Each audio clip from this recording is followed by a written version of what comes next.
Welcome into your favorite show, your favorite podcast, the Gumball Sports Machine podcast, the show in which we love, we laugh, we hug, we cry, we smile, and most importantly, we are positive. I am your host, Jamal Gumo, aka Gumball, aka Mr. You Know Gumo, and I am joined by my boy, my dog, my homie, my friend, my dog, my brother, David Largo, David, aka co-host D'Lo, aka Flip Say Less. D'Lo, looking sharp, looking mighty fine today. How are you doing, brother? What is popping with all of the ladies?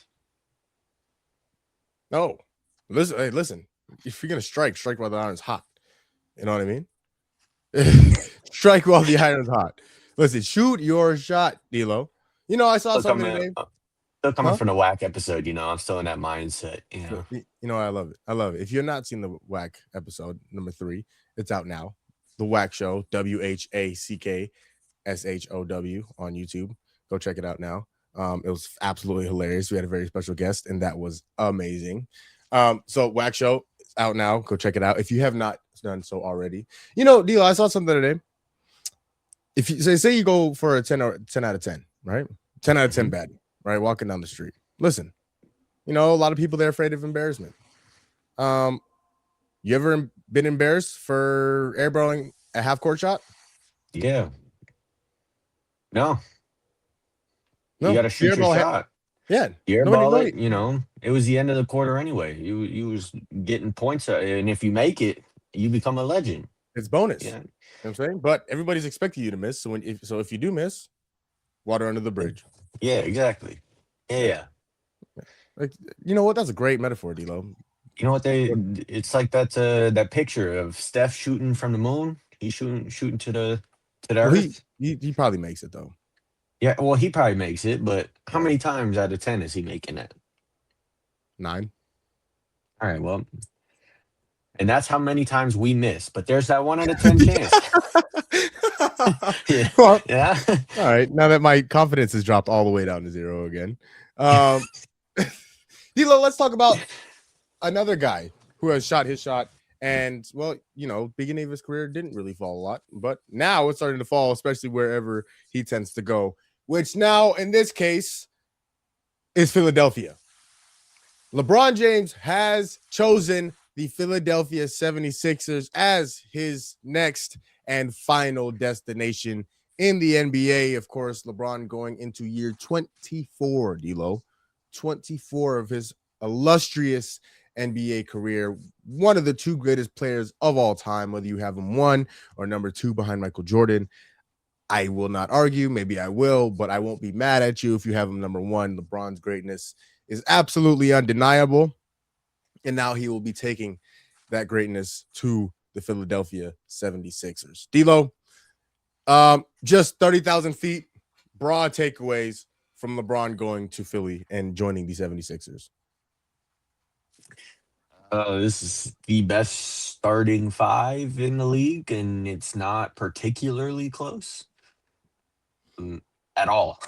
Actually, this might be the best starting five that we've ever seen, all things considered. I mean, you have Tyrese Maxey, who is an all NBA player who just averaged what 27, 28 a game. You then have when healthy, very, very big asterisk, but when healthy, top five player in the world, Joel Embiid. You have a all NBA guy from last year that they just traded in JB. You have the very bright and upcoming rookie, VJ Edgecombe. And then you say, hey, I mean, that lineup was good enough to win. Let's go out and add LeBron James. So yeah, I mean, best starting five probably ever. I know LeBron is at the tail end of his career, but we just saw him beat a Rockets team that we thought was going to potentially sweep that Laker team. And now you add him back in the East from this Philly team. Um, I mean, they're going to be good. The only thing you're worried about, obviously, is the health. Tyrese Maxey missed some time last year. Joel Embiid misses time all the time.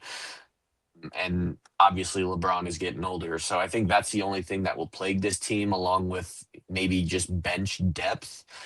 But they also just signed KCP from the buyout. So, they're going to keep getting better. So they're early title favorites. I still, in my mind, would have New York ahead of them just based off of how they played last year.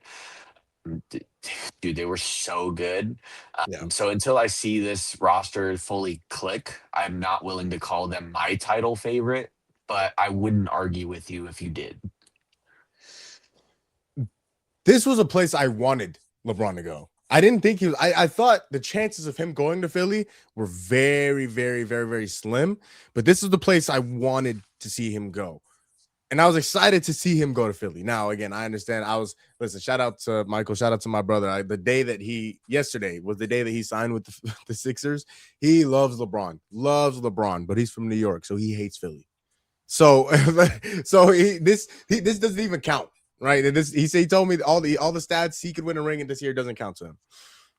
And then there's the people, obviously the LeBron fans, right? The LeBron stands. Wherever he goes, I go. Whoever team he's on, I support. And so you get all those people, that say whatever about the team and will then continue to support him, right? Wherever he goes.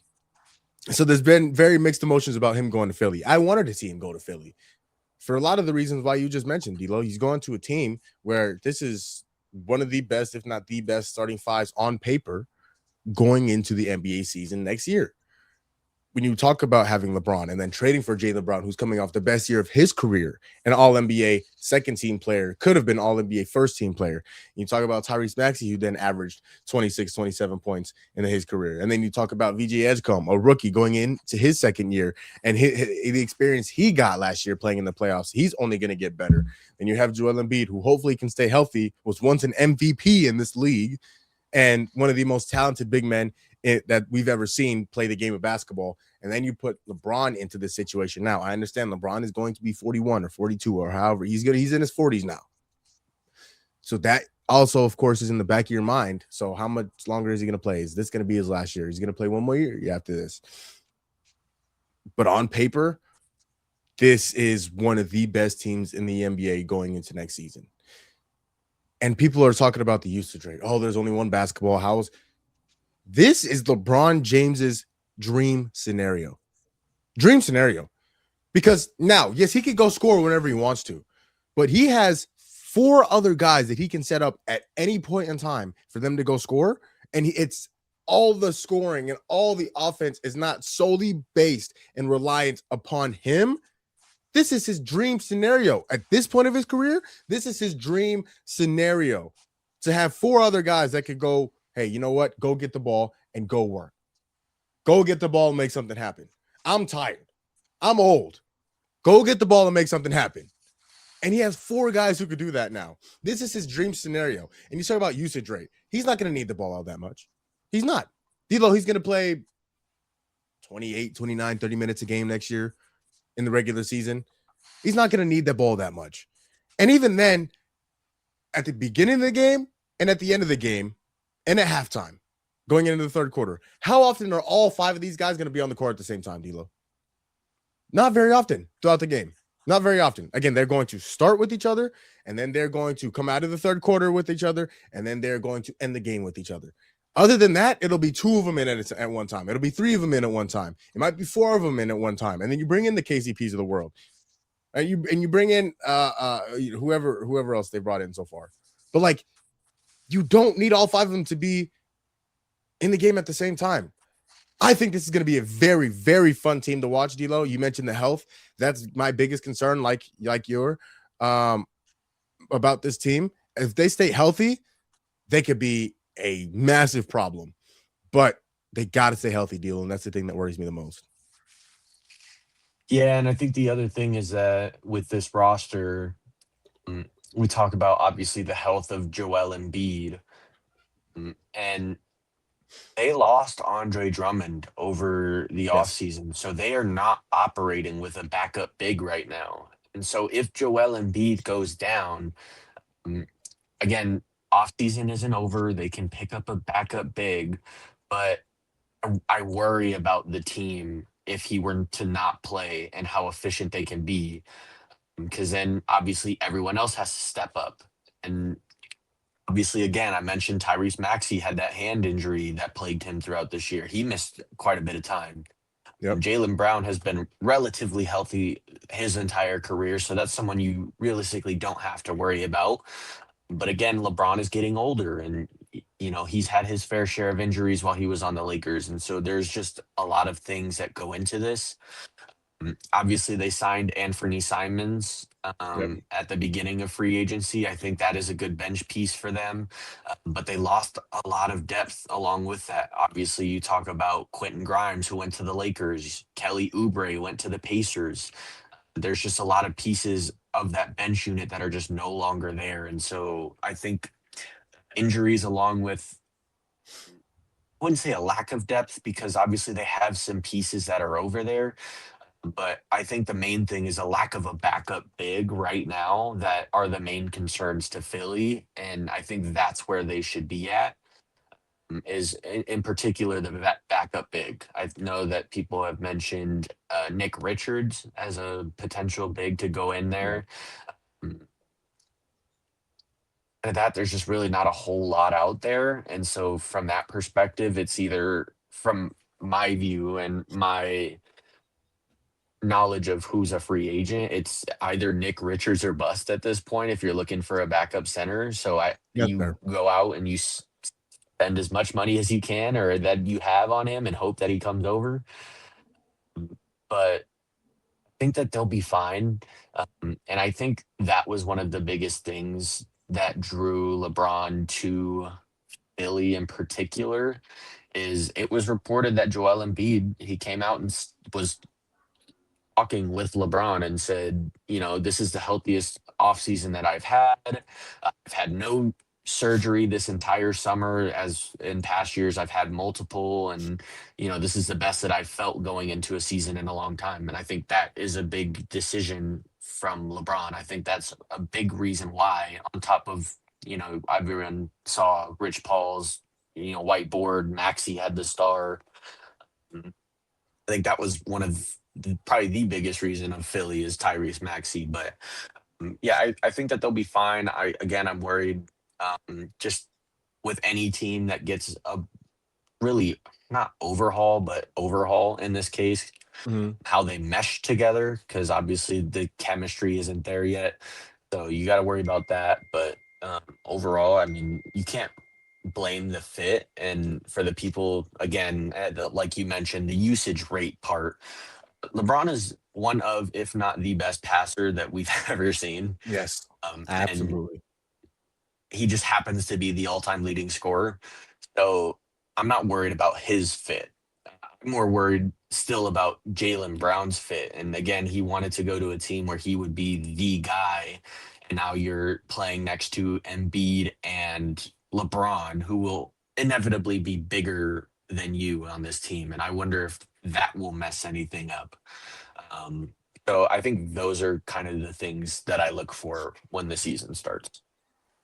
And you look at it, I mean, the idea of LeBron, and obviously, one of the great characteristics of LeBron's career has been his longevity, right? People talk about it all the time.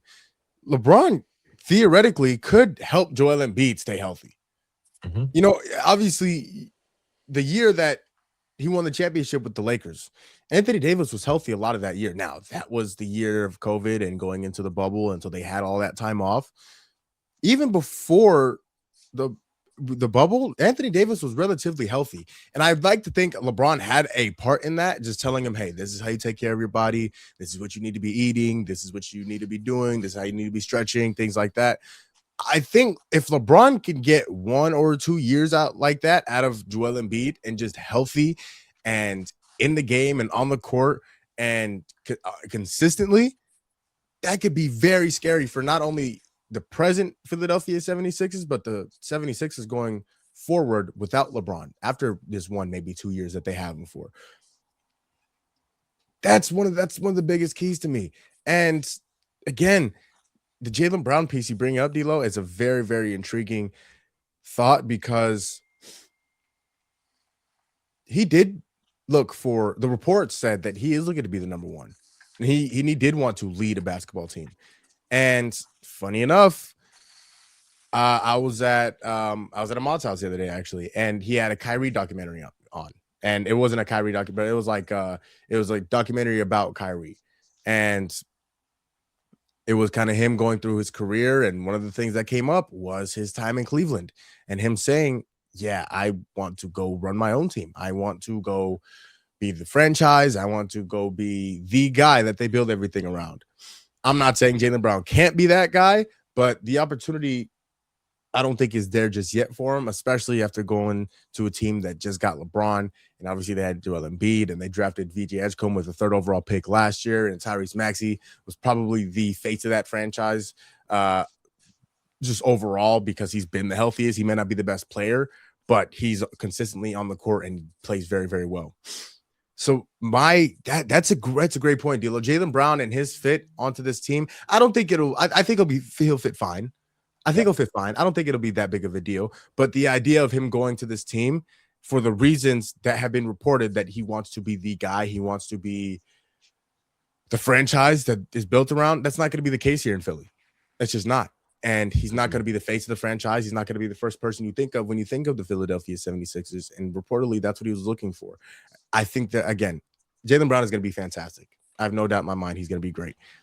And in terms of the depth, I mean, they did make some moves over there, D'Lo. Their backup big right now is a Dembona, who I don't mind. He's a big guy. He's a decent defender offensively. He doesn't bring very much to the table. They went out. They did sign Dean Wade from Cleveland last year, who had some impact during the regular season. Wasn't very good in the playoffs. Justin Edwards you still have over 3D. There. Yeah, yep. 3-and-D, right? That's, when you talk about LeBron, you put a bunch of 3-and-D guys around him. Justin Edwards is another one of those guys, a very good defender. 3-point shot is a little streaky, but he's very consistent defensively. You mentioned Anthony Simons, that scorer off the bench. Obviously, he can give you 30 on any given night if you give him the right opportunity and the right amount of minutes. So, like you said, I probably would go get another backup big just to be safe. Again, I like a Dembona, but just to be safe, go get another big to build around Joel Embiid and LeBron and Jaylen Brown and company, and just solidify that lineup so that you make sure you have the best chance with the 1 or 2 years that you're going to have LeBron. Make sure you have your very best chance and throw out your very best roster to go win a championship, because you don't know how many opportunities you're going to have. I agree. I 100% agree. And I think for me personally, I think that obviously we're talking about Jaylen Brown's fit, and he's gonna be Jaylen Brown. I don't have any doubt about that. The one person I'm really, I don't want to say skeptical. Yeah, really skeptic about, mainly just for the future aspect, is VJ Edgecombe. Obviously, he had a really big role last year because Embiid was out and Paul George was out, and you got to see him be that option next to Tyrese Maxey. And the only thing with that is you worry about his development. If he's behind now Maxey and Brown and Embiid and now LeBron on top of it, will that kind of stunt his development? If you're a Philly fan, you got to be worrying about that just a little bit, but you really can't complain with the output considering that you're getting LeBron James. So it's give and take. It's give and take. Yeah. So that's a very great point, because VJ Edgecombe, as long as he continues to develop, and again, this is the other thing you're bringing LeBron in for, right? Obviously, you want him as the basketball player, but what if he gets in VJ Edgecombe's head, and he gets in Tyrese Maxey's head, and he gets in Jaylen Brown's head, and be like, oh, hey, this is how you be great. This is how you play 24 years in the NBA. This is how you win 4 championships. This is what you're supposed to do to get to where I've been. And a mind like that, a voice like that inside your locker room could do wonders for those young guys. And if he does, man, the 76ers could be a problem for a very, very long time. D'Lo, let's talk about We talked about the Sixers. We talked about LeBron, and let's talk about the team that he's going to be competing against. Because you talk about the East, the New York Knicks just won the NBA championship. And there are some people who believe that the Philadelphia 76ers are not only the favorites in the East, but the favorites of the NBA to go win the championship next year. I don't necessarily agree with that. And we'll talk about that here. But again, obviously, LeBron is a big acquisition for the Philadelphia 76ers that we just talked about. But starting with the East, do you think, and you kind of mentioned it before, why would you not put the Sixers above the Knicks in the East to be the favorites to come out of the East now that they have LeBron? I still think that the Knicks are just a more overall put together team. Obviously, you talk about the starting five, and I don't think that the Knicks starting five is that far off. Obviously, you have Jalen Brunson and Cat, is the duo, but then you have such amazing pieces around them. And while they're not the name talent of the Sixers, you can't sleep on those guys. Obviously, OG, you could argue, was the second best player in that finals Yeah. after Jalen Brunson. And then you still have guys like Mikhail and Josh Hart, who are just scrappy guys and guys that you want on your team that I don't think that Philly has, right? And so you look at that, but then you also look at the pieces around them. You retain Jordan Clarkson. You brought in Andre Drummond to replace Mitchell Robinson, who a lot would consider that lateral, if not an upgrade, because you get the 3-point shooting out of Drummond, and that opens the floor even more from when you had Mitchell Robinson on the floor. And you just have Jose Alvarado still, and just a bunch of guys over there that still can contribute off the bench. I think they're still the deepest team in the league, and I would have them as my front runners. As for other teams that I still think can compete with this team, obviously, depending on how he returns, I think that the Indiana Pacers could make some noise in the East. Obviously, we're waiting on Tyrese Halliburton. How will he come back? How will he look after coming back from the Achilles? But if he looks anything like he did over that finals run that they had, I think that they can be major juggernauts in the East too. Bearing the Toronto trade, if Kawhi does end up going to Toronto, they're going to be scary too. You have the duo of Scotty Barnes and Kawhi, and then all of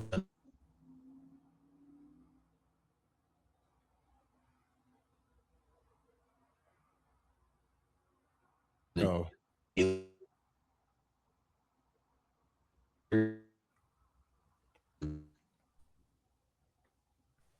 who knows? But I don't imagine Detroit going anywhere outside of that, upper echelon. And then obviously Miami is kind of still a question mark up in the air because their roster isn't complete yet. But I imagine that will be in the mix somewhere, probably not towards the top of that, but definitely, and especially if Giannis is healthy come playoff time, we will be in that mix.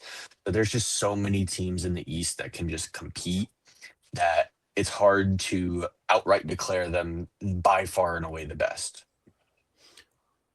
this is probably the best Eastern Conference we've seen in So many years. it's So many years. been a couple decades. Yeah, we're talking what, 90s? We're talking I think so, honestly. I with think so MJ because Bulls and Ewing Knicks and I can't imagine I can't imagine. I can't remember a time where the East was this packed in terms of just there's 9-10 teams that could come out of the East. I'll say it. Come out of the East. Now, do they all have an equal chance to come out of the East? No. Could all of them come out of the East? Absolutely. I wouldn't excuse me. bless you. Thank you. I also wouldn't put the Sixers as the favorites because of what the Knicks were just able to do. The Knicks ran through the East. They went down 2-1 to the Hawks in that first round and rattled off 13 straight, D'Lo? I mean, Yeah, they they only won lost one more game after that, and it was in the finals. in the finals against one of the best players in the world. And as a team, that team was very well put together, like you mentioned. Again, did they have the star power, the big names, the big eye popping? Oh my gosh, the flashy guys? No, but they had OG Anunoby, they had Mikal Bridges, they had Karl Anthony Towns, and of course Jalen Brunson. That was their flashy name. That Karl Anthony Towns is, I guess, is a flashy name as well. But Jalen Brunson is, the king of New York, is a top 5, top 6, top 7 player in basketball. And so that's the guy that really stood out. Other than that, it was a bunch of guys who did their job at the highest possible level that they did. And for that reason, they won an NBA championship. And for that reason, going into the next season, they should be the favorites, at least in the Eastern Conference. They should be the favorites. And they are very deep, D'Lo. And we learned that last year. You bring in Landry Shamet. Obviously, they lost Mitchell Robinson. That's a big loss. But you gain Andre Drummond. You steal them from the Sixers. And I think the most credit, some of the most credit I got to give is Mike Brown. Mike Brown, the job that he was able to do and go into New York and take that team over the hump, a team that's been in the Eastern Conference Finals the past few years, and get them over the hump and get them to the NBA Finals. And not only get them to the NBA Finals, but win the NBA Finals in 5 games. In 5 games. Deal, they were down double digits in every single one of those games that they played in. And somehow they won 4 out of the 5. That is elite coaching, elite resiliency, an elite way of playing the game of basketball. And so for that reason, I have the Knicks as the favorites in the East going into the next season. But number 2 right there is Philly. Number 2 is Philly, D'Lo. I love a lot of those teams. Are we talking still strictly the East? Are we strictly the East? Strictly the East. Okay. Strictly the East. And you know what? I'd like to get into that conversation as well. It's like the NBA as a whole. But the East right now, number 2 is Philly. As long as they stay healthy, on paper, they should be the second best team, the second most favored team to make it out of the East. And I tend to think, I still think Detroit's going to be good.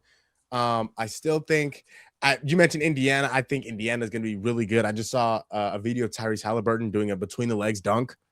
Like, that was, I don't think I've seen him ever do that. I don't think I've seen him show that ability of athleticism. So coming off a torn Achilles, that is very, very good to see. If you're obviously, not only if you're a Pacers fan, but you're an NBA fan, right? If you're an NBA fan, you love watching Tyrese Halliburton play basketball because he plays the game the right way. I love watching Tyrese Halliburton play basketball. He's very good at it. And you talk about the Pacers, so they're going to be back. They're going to be way better because they have their best player back. And the Magic, they're getting better. They still have Desmond Bane and Paulo Banchero and Franz Wagner. They have all those guys over there. And then you talk about the Raptors. They should have Kawhi. I don't think that trade is still gone through yet because of the investigation going into Kawhi, but they should have Kawhi Leonard. They will have Scotty Barnes. They will have RJ Barrett. They will have Jakob Poeltl. And they're going to be a very, very good team. In fact, D'Lo, as long as they stay healthy, I like the Raptors as third. I like them as the third best team in the East. They are very well rounded. They're deep.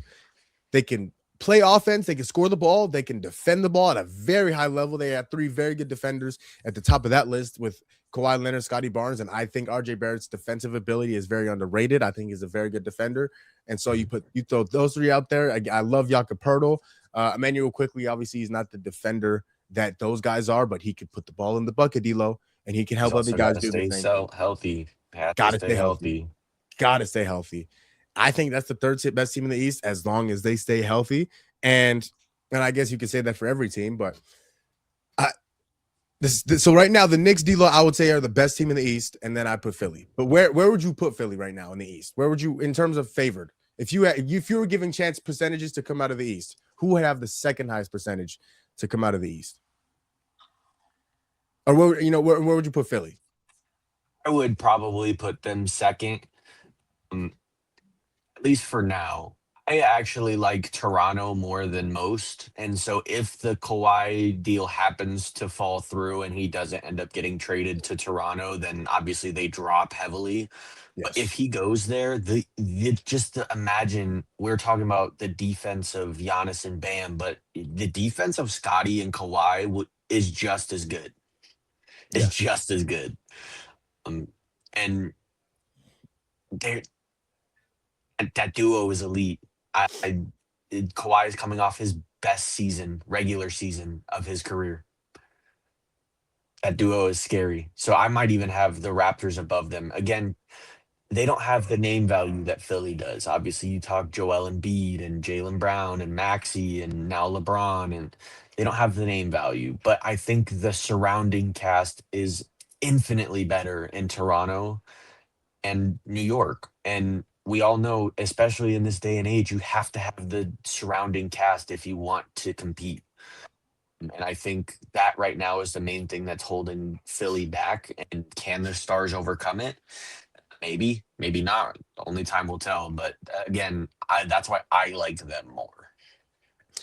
But And again, it's all contingent on that Toronto deal. If Kawhi deal yes, drops through, he's not going to Toronto.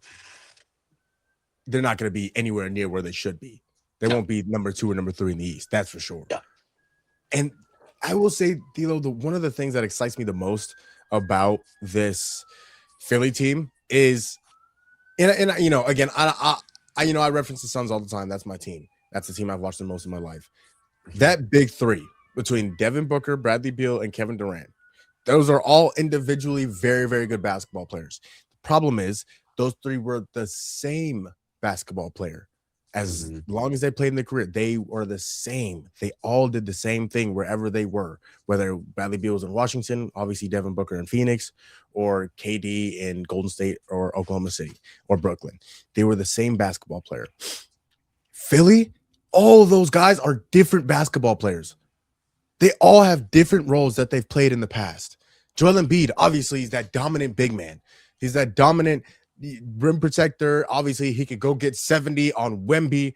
He can, shoot the ball. He can do he's a decent passer. Jaylen Brown, he's a scorer, natural born scorer. He's going to put the ball in the bucket, and he's a 3-level scorer. He could lock up your best player. He's an all-around player. Tyrese Maxey, he's that fast guard. He can facilitate. He can score the ball. He can get guys open. He's magic with the basketball. And VJ Edgecombe, I think, is still developing into the role that he wants to be throughout his NBA career. So time will tell the player that he is. Obviously, we've seen him score the ball at a high level. We've seen him defend at a high level. So there's a lot that he can do. So now we're going to find out what he will do. Again, especially on a roster like this. But that's really why I think the Sixers are going to be so good, is because they have 5 different players.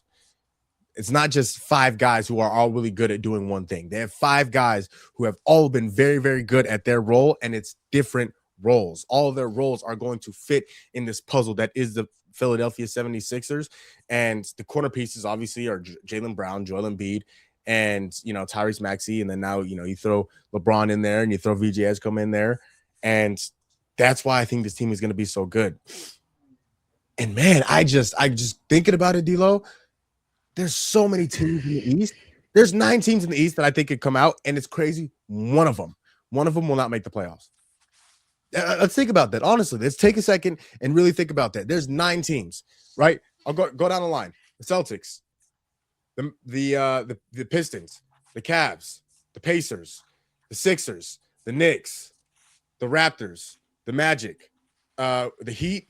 Did I say the Heat already? No, the Heat, and that's 9. I don't even think I mentioned I said the Magic. I think so. And that's 9 teams. One of those teams are not going to make the playoffs. How mind blowing is that? How mind blowing is one of those teams? That's why the East is going to be just phenomenal this year. It's going to be Yeah, chaotic. remember when I said Atlanta won't be in the same position next year? I meant it. Atlanta, another team that made the playoffs last year. I don't think they'll be in that position. They're not as good as the 9 teams that you just named. That's insane. And you know what they did? They did make a move. They traded for Lou Dort, which again helps him defensively. That team is going to be menacing defensively, D'Lo. That's Menacing. cool. They're going to put up 60 points a game. They have no off. You're running Dyson Daniels and Lou Dort. You're not getting no offense That's rough, whatsoever. man. Your offense is coming from CJ and Jalen Jalen Johnson. Johnson. That's rough. Nickeil Alexander-Walker was pretty good. He could Oh, and he could score the Nikhil. ball. Yeah, he can score the Okay, ball a little I'll bit. up it to 80. Yeah. You getting 80 points out of that team. You're not getting points anywhere else. Now that is where they lack severely. They gotta have guys who can put the ball in the bucket on a consistent basis. CJ McCollum is obviously getting older, but there's so many teams in the East, D'Lo, and it's gonna be so fun. It's gonna be chaotic. It's gonna be high energy. It's gonna be fast paced. It's gonna be amazing. Now, D'Lo, speaking of the Philadelphia 76ers, let's go NBA wide. Where would you put them as favorites to not only come out of the East, but to win the championship? So, which is an NBA based thing. So, not just East, but where would you put them? Where would you rank them in terms of their chances to win an NBA championship in the NBA? I would put them fourth. I would put them behind New York, and I would put them behind both San Antonio and Oklahoma City. Who's your favorite? My favorite is still New York. And until, again, I think that San Antonio can overcome that strictly from the development of Stephon Castle and Dylan Harper. I think that could be enough to get them over the hump that they were just in. Okay.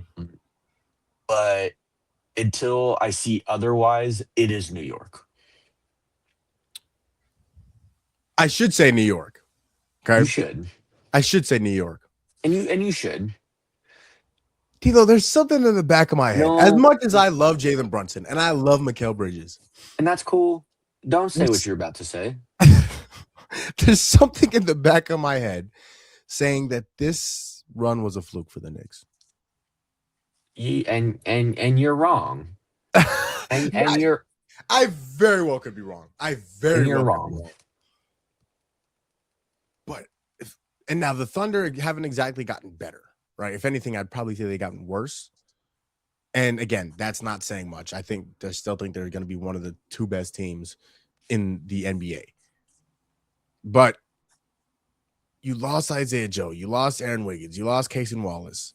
Like, No, they didn't lose Cason. oh, Cason still. Why did I think that he was in the? They lost Lou Dort.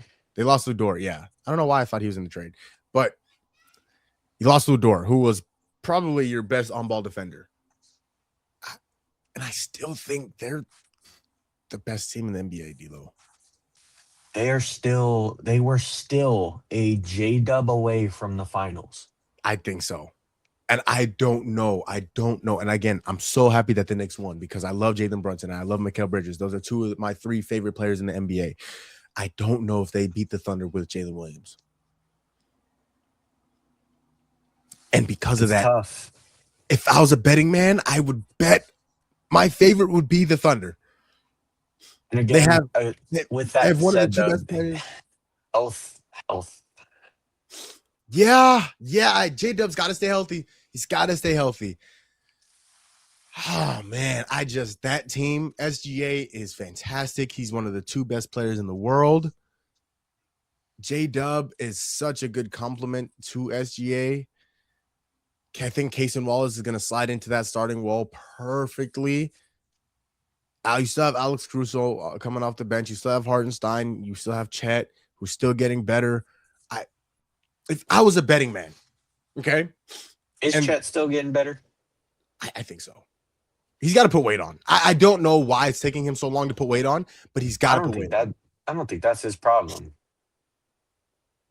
You don't think so? Hell no. He needs to get stronger mentally. That too. That is his biggest weakness. Bro scored 2 points in Game 7. That can't happen. That's horrible. I don't care that it's Wemby guarding you. You can't score 2 points. You're an NBA player. You put up 4 shots, D'Lo. 4 shots. in a game 7, a game that you have to have, win or go home, and you put up 4 shots. Ridiculous. Anyways, But if I had somebody gave me $50,000 and say, you have to put this on a team going into you have to put this on an NBA team to win the championship in the 2026-2027 season, I would put that money on the Oklahoma City Thunder. you can't be mad at it. I love the Knicks. I love the Knicks. I love Jalen Brunson and Mikal Bridges. I'll continue to say it. Those are 2 of my 3 favorite players in the NBA. But if you ask me, D-Lo, gun to my head, $50,000, you have to put it on a team to go win the NBA championship next year, I'd put my money on the Thunder. So you would put your money on the Knicks? I would put my money on the Knicks. That's tough. Man, And that's it's tough. tough. Again, And it is. I can't argue that. You can't. I think any of the top 3 teams you really can't argue. No. For the people that are immediately putting their money on Philly, that you can argue because we have not seen them play 1 minute of basketball together. That's dumb. To put them in front of those 3 other teams, Yeah. that's delusion. And it is. But yeah, so that's a very interesting conversation. So, man, I'm excited though, D-Lo. I'm so excited for the 2026 NBA season, especially after all the moves that have been made. My team made a big move, of course. Miles Bridges had his introductory press conference the other day, and I feel a little bit better about it. Still not great. I honestly, D-Lo, I kind of want to just talk to the guy. I kind of just want to talk to him and see where he's coming from. But whatever, that's another topic for another day. Let's stay on the topic of LeBron James, D-Lo, and let's talk about more LeBron than Philly itself. Now, we talk about ring culture all the time. Ring culture. Well, where'd you put this guy all time? Oh, well, how many rings does he have? How many, what does he do? We know LeBron is one of the 2 greatest players of all time. He is 41 years old, and he is going into year 24 of his NBA career. With him going to the Philadelphia 76ers, D-Lo, and we're hyping up this team because they are a very good team. They acquired Jaylen Brown this offseason. They obviously have Joel Embiid, who is a top 5 player at his best when he's healthy. They have Tyrese Maxey. They have VJ Edgecombe, who was a 3rd overall pick last year, who was very, very, very, very good. Is LeBron ring chasing? Again, he has 1 more year, 2 more years at most, and he wants to compete. If you're going to play to win. And I think LeBron is doing that. And so it looks like he is ring chasing. And obviously it's the meme, right? How does it affect his legacy? But in all seriousness, D-Lo, this ring chasing that LeBron is doing, again, some of the greats we've never really seen do this, right? We didn't really see Michael Jordan do this. Now Kevin Durant, we've seen do this, and Charles Barkley and Karl Malone, we saw do this. They tried to go to the Lakers and all team up and win. But those guys aren't on LeBron James's level. So, D-Lo, I'm asking you, is LeBron ring chasing? And does it affect his legacy?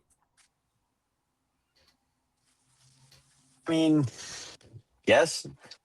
I mean, I feel like this is fairly obvious. If you were looking at the teams that were there, Philly gives him the best chance to go win a ring. And I think that there's a lot of ways that you can really look at this, right? I'm gonna break this down actually. Oh, If I'm you all go for it. Here if we you go. go to Cleveland, it's obviously the storybook ending, right? That's why I initially thought that he was gonna go to Cleveland. Mm, But when you look at it from his perspective, you're essentially going there strictly for the story. You're gonna go out on a loss. You're not gonna win anything. It's purely just for the vibes. And in all honesty, I don't know if there's a teammate over there that he really meshes with, mm, including James Harden. We all know Yeah. that, you know, the infamous they were drafting all-star teams and LeBron picked Rudy Gobert over James, but prime James Harden, right? And so you look at it from that angle and you're like, yeah, it's the storybook ending, but he's going there to throw away the rest of his career.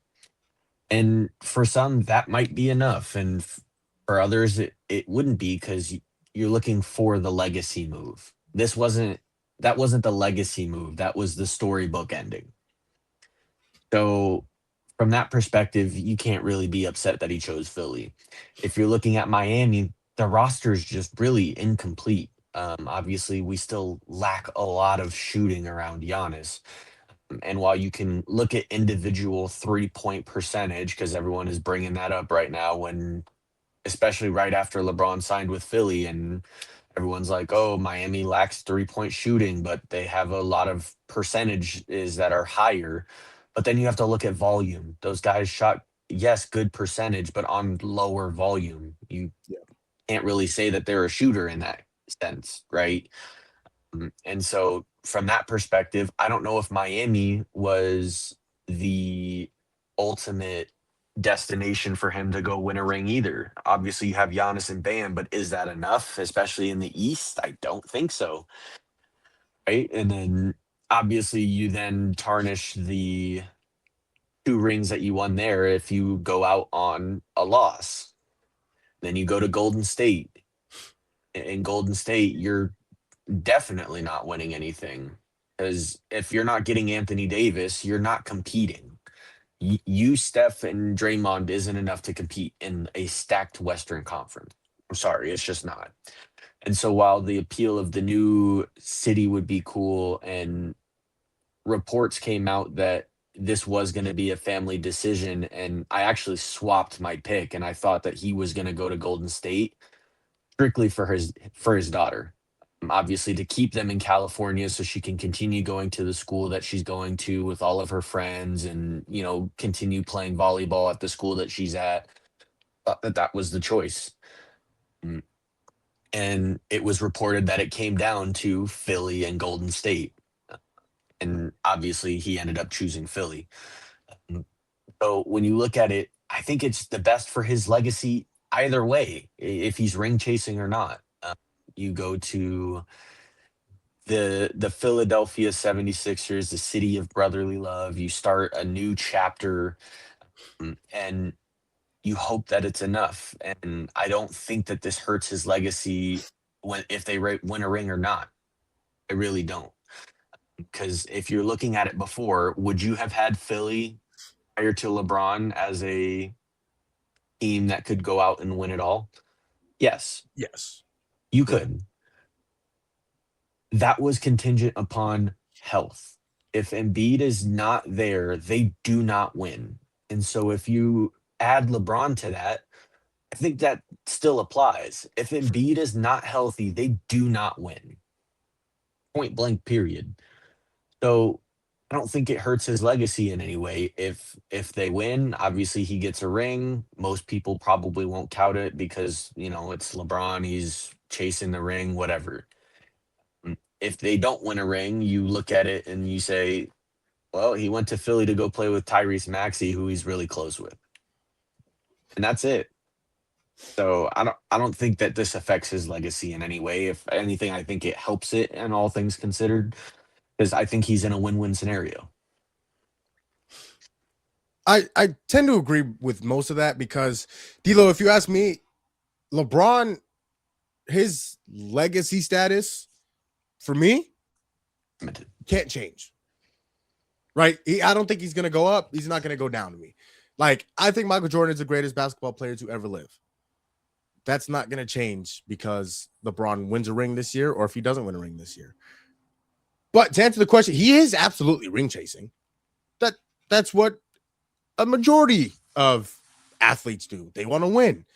And so a lot of the times they'll go to the situation that best suits them to win a championship. Now, you have your outliers, right? You have your Kobe's, you have your Larry Fitzgerald's, you have your Dirk Nowitzki's, you have your Tim Duncans. Like, you have the guys who stay there no matter whatever's going on, whatever situation is, that is your team. That's where you want to stay.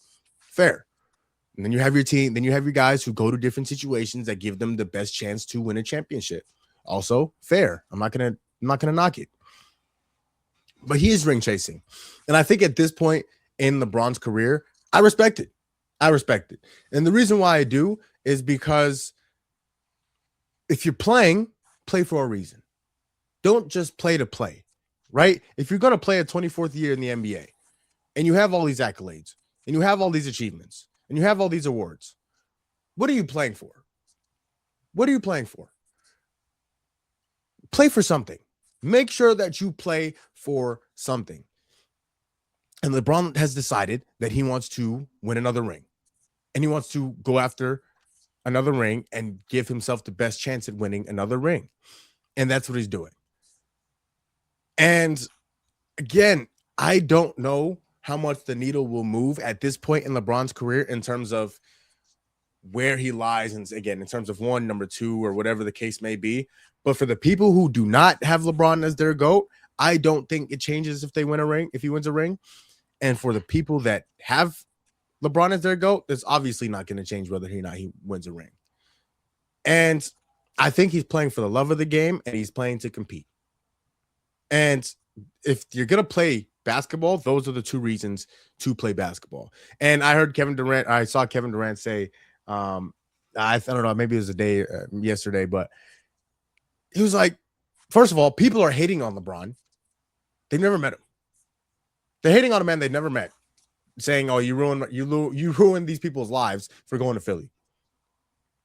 Why? He's doing what he thinks is best for him, and he wants to go compete for a championship. If you really don't like it that much, don't watch. The NBA will be just fine if you don't watch. So again, I'm not mad at the decision. I told you, Dila, I'm excited by the decision. I'm excited to see LeBron play with Jaylen Brown and Joel Embiid and Tyrese Maxey and VJ Edgecombe and all those young guys and just kind of help them get better and progress throughout their career. But again, this won't move the needle for me. Again, I respect the ring chasing, but this is not going to move the needle for me, whether he wins a championship or not. I have LeBron as the second greatest player of all time. I think that's where he's going to stay at this point of his career. Nothing can change. That's where he's going to stay for me in terms of my rankings. That's my personal rankings. If you want to debate, we can, but I'm not going to change much. You know what I mean? And so again, I respect it, D-Lo. And I think that for the people that really do think that this is going to hurt his legacy, I think are delusional. I think this ring, if they win, hurts him no less than the bubble. Because that's the knock. If you look at LeBron's career, there are two knocks that everyone that's debating, Bron versus MJ point to. They point to the 2011 collapse, and they point to the 2020 bubble being, the bubble ring, as they call it. The Mickey Mouse ring. Yeah. The Mickey Mouse ring. So at this point, if you win a championship, is it any worse than those two? No. I don't think so. I really don't. I don't think that this is to the level of those in terms of the argument, right? Because again, we will never, let me not say never, we will most likely never see a bubble again. No. I doubt that happened, right? Lord willing. And my gosh. Yeah. And the odds of people, even if he has some monsters, let's say LeBron averages 20 during the regular season and they make it all the way to the finals and then he averages 7 points. Is that really going to affect his legacy at that point? No.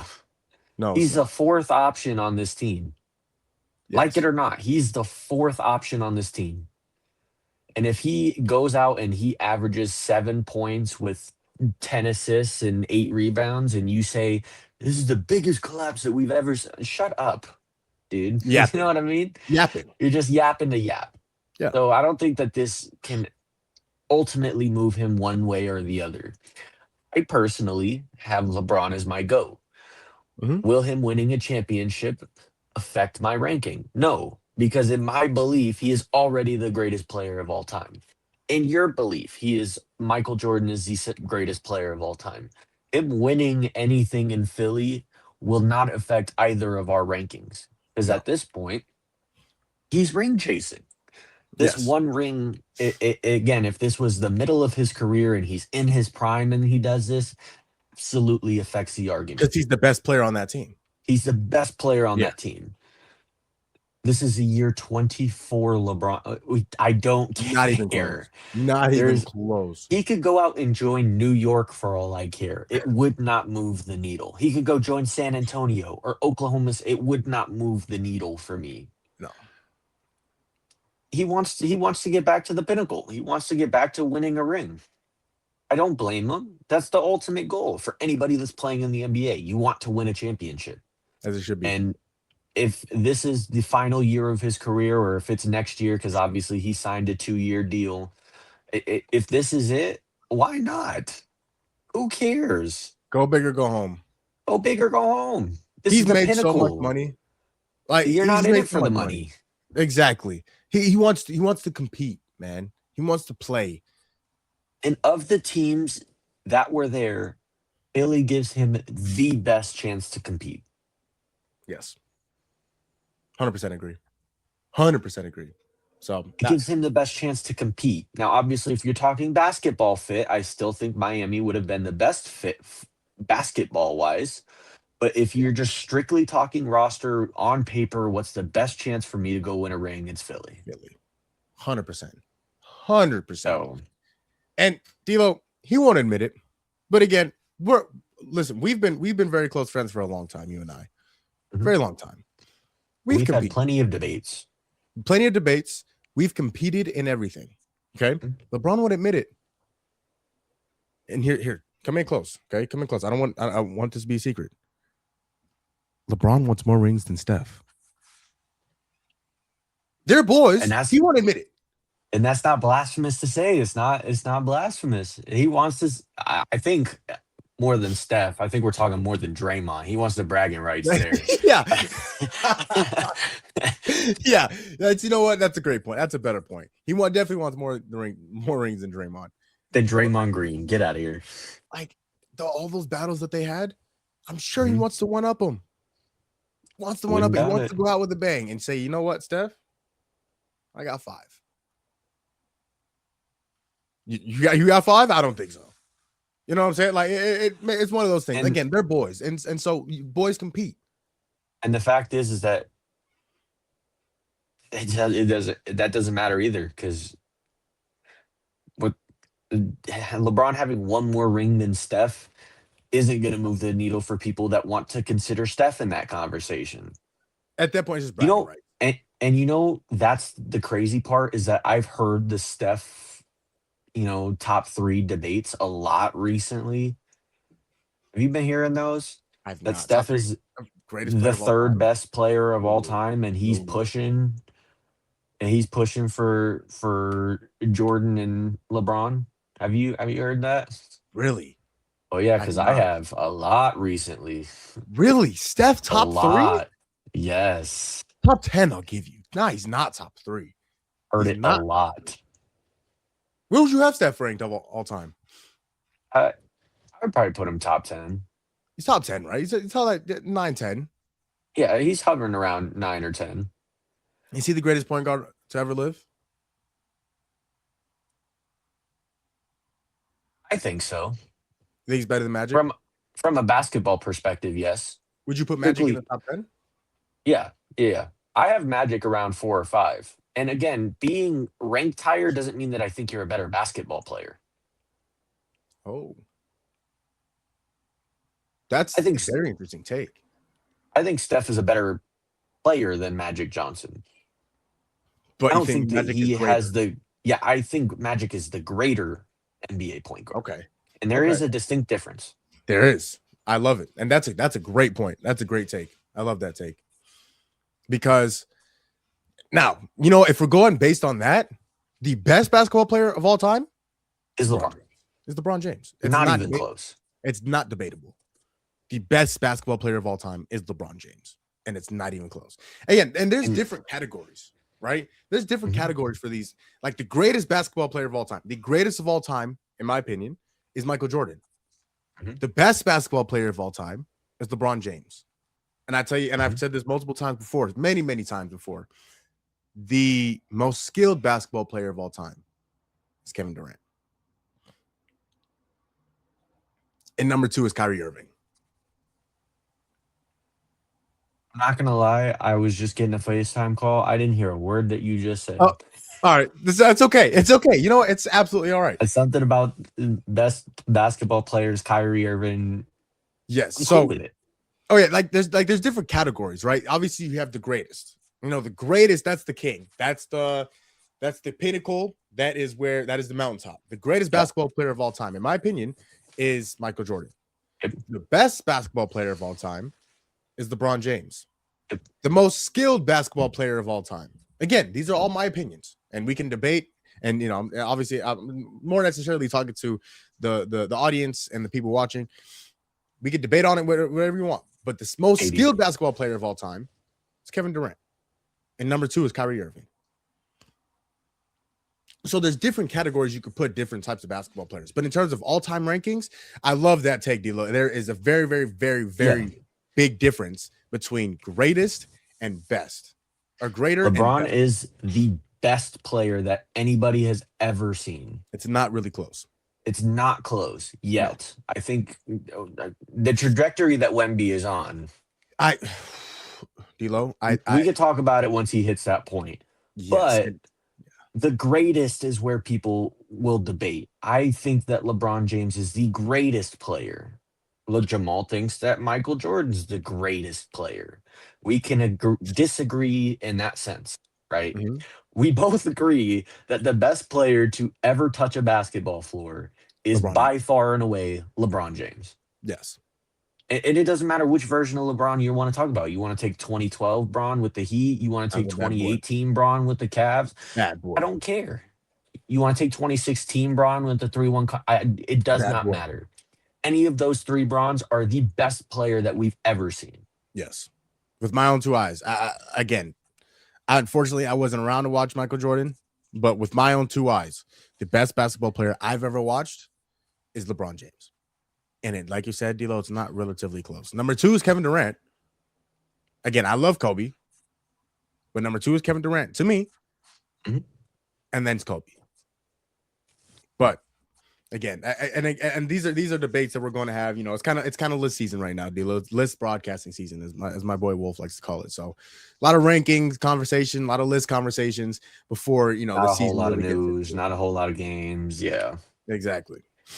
For baseball, only sport being played right now. Baseball is being played. Actually, did my D-backs win today?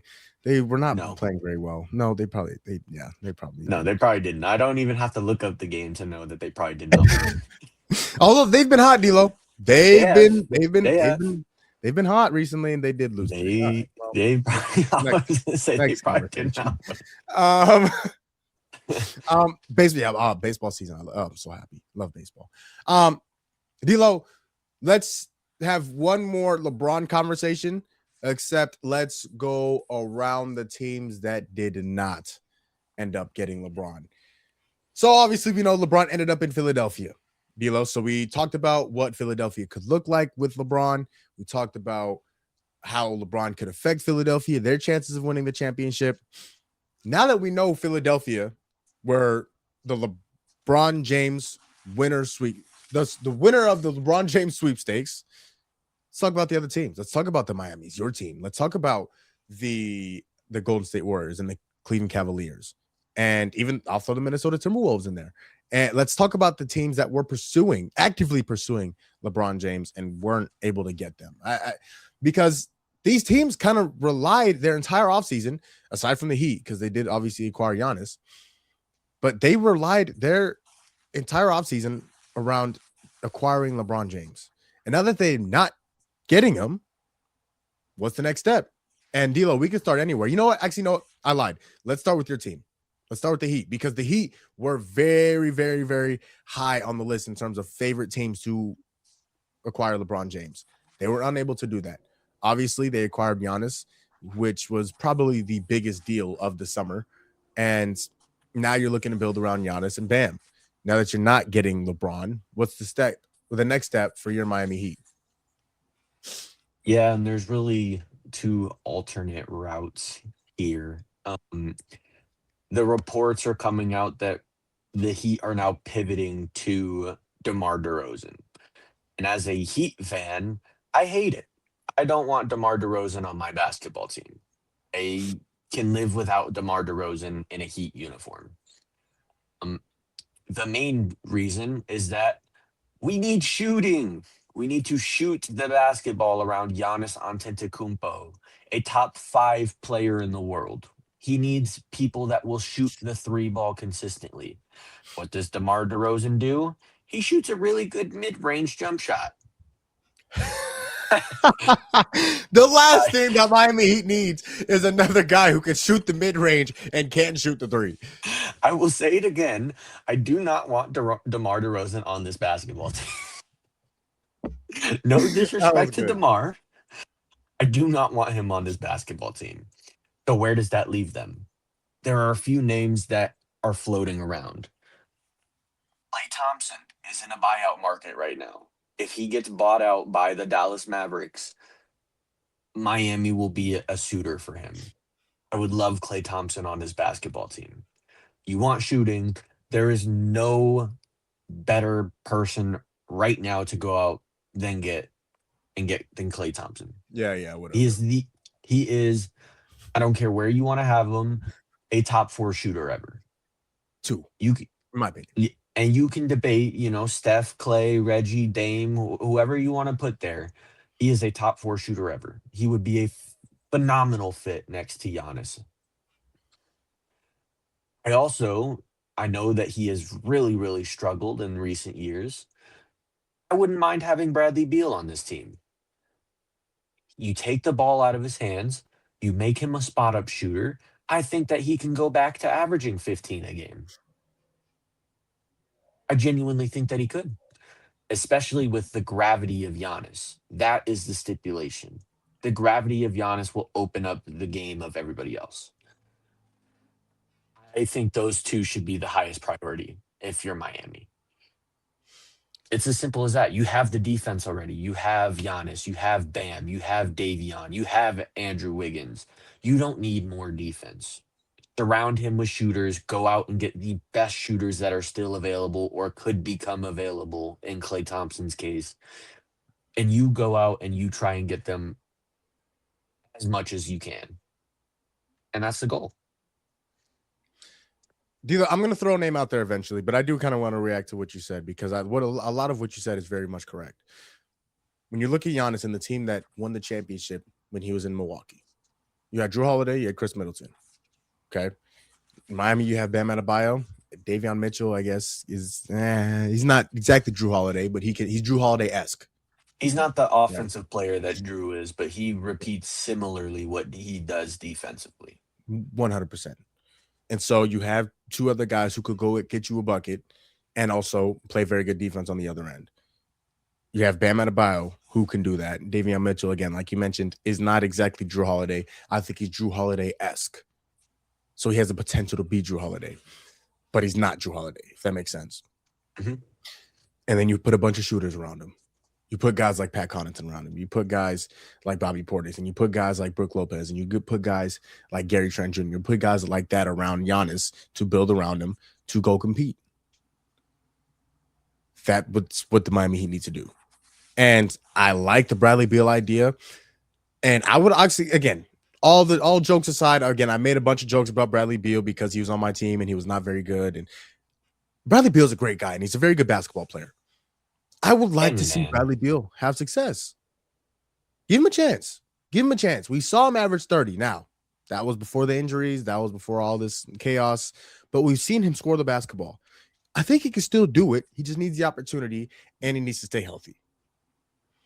If those two things come together, I think he has a chance to really help a basketball team out, like the Miami Heat. D'Lo, I'm going to throw a name out there. He would be a little pricey. He'd be a little pricey. But, and I don't know if he'd be able to afford him. Be available. And I think he should be available. I don't see why he wouldn't be. Kyrie Irving. Do you think it's realistic at all? Mm-mm. And that's the thing, is that Cleveland wanted him for the best chance to pair with LeBron. and Dallas wouldn't part with him. I don't think that they send him to Miami either. I would love Gotcha. that. That'd be fantastic. Again, I don't think we have the assets to go get him, and I also don't think that Dallas is willing to part with him. Okay. That makes sense. I was curious because I've gone on the record and said that I think Kyrie Irving has played his last game for the Dallas Mavericks.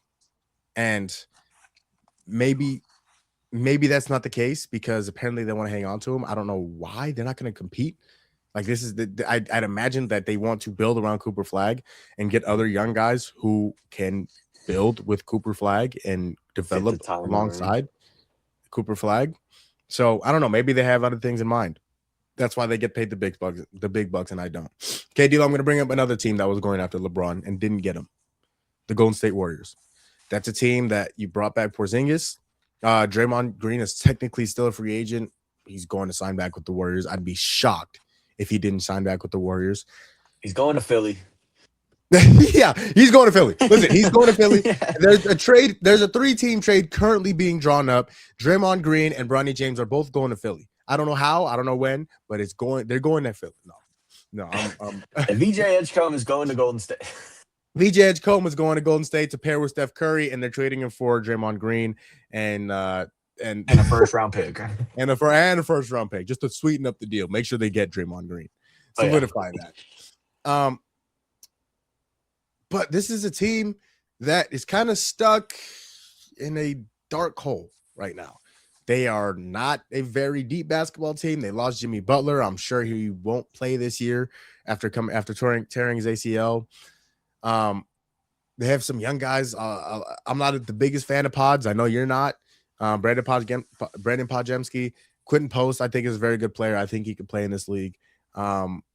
He's gone, ain't he? I seen. Oh, he might be gone actually. Did he not go to Memphis? I think you're right. Am I thinking of a different guy? If they go to Memphis, if he went to Memphis, that's a very big basketball team. Now that I think about it. But the Warriors, where do they go from here, D'Lo? You still have Steph Curry. Obviously, Steve Kerr is still sticking around. Yet they are the 9th, 10th. Yeah. Quentin 11th. Post went to Grizzlies. He's in Golden Memphis. State didn't so match that. Even he's gone. Yeah.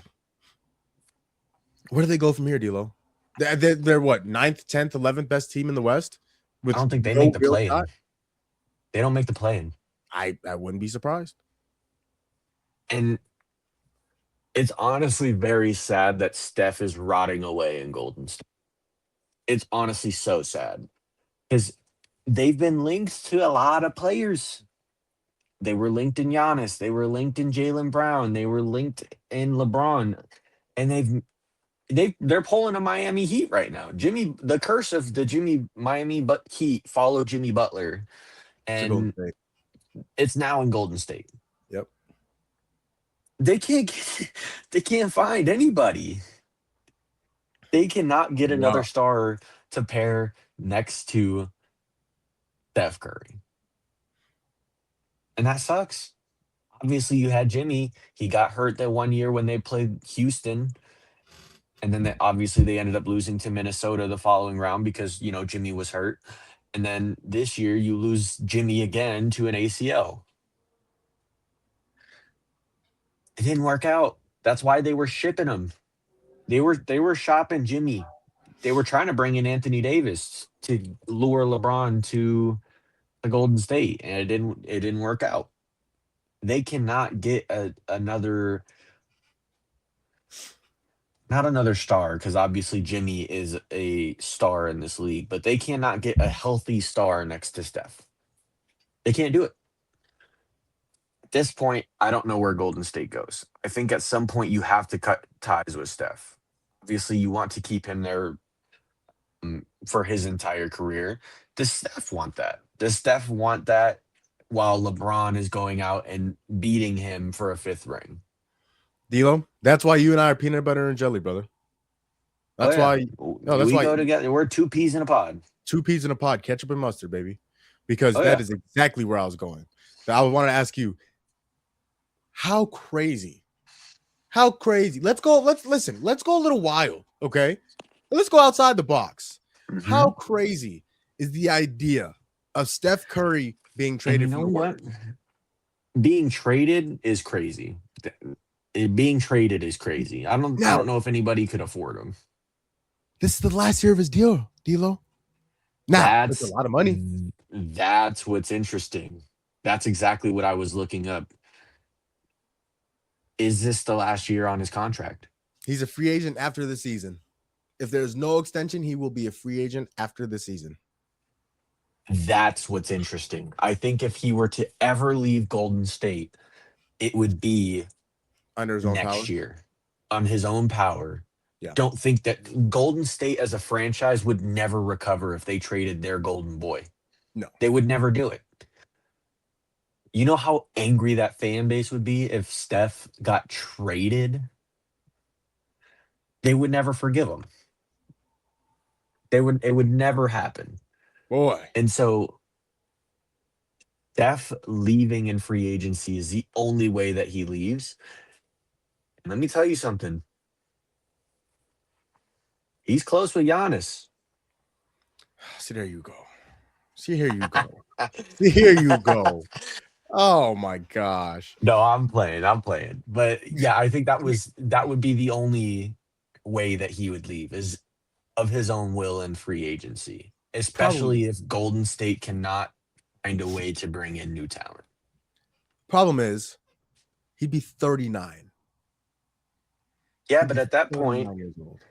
it depends on how well he is playing. If he's still playing at the level that he's playing at, there is no shot that a team won't offer him money. True. Or even at that point, if he pulls a LeBron and he signs for a vet minimum. There it is. Because if that With- at that point, if you really want to go win and compete, I think that's what he would have to do. At that point in his career, at that age, that's what he would have to do.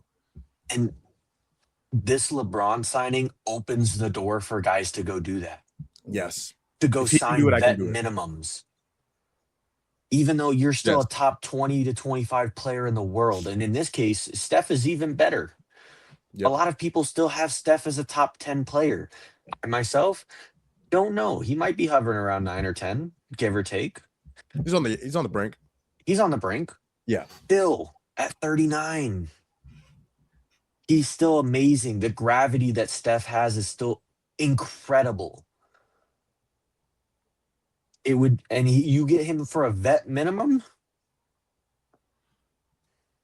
That's a crazy idea. To see Steph in the uniform that doesn't say Warriors. And again, we said the same for Giannis, and look at him. He's in a Heat uniform, and it doesn't look right. It doesn't. No, doesn't it look looks a little right. odd. It does look a looks little odd. so- But I mean, the history that Steph has with Golden State, though, D'Lo. Four Yeah. rings. 4 rings, the dynasty. What 19 years Mhm. with that organization? Yeah. And again, it's kind of different if he was traded, because if he was traded, it would look a little less awkward. But if he left of his own, Man, yeah, it's tough. Miami would be really interesting, though. I'd like to see that. If there's anyone that would convince Steph to leave Golden State, I think Giannis is the guy to do it. I think Steph wanted Giannis all along in Golden State. I could envision a world where Steph will go play with him. Do I think it that'd be fun. happens? No. I think he finishes in Golden State and Agreed. he wastes away. But if there was any team that would do it, it's whatever team Giannis is on. I can see that. I can't argue that. That's a good one. D'Lo, let's go to the team that a lot of people thought he's going to go to. A lot of people thought he's going to go back home to Cleveland and finish off his storybook ending with the team that drafted him and, of course, the city that he's from.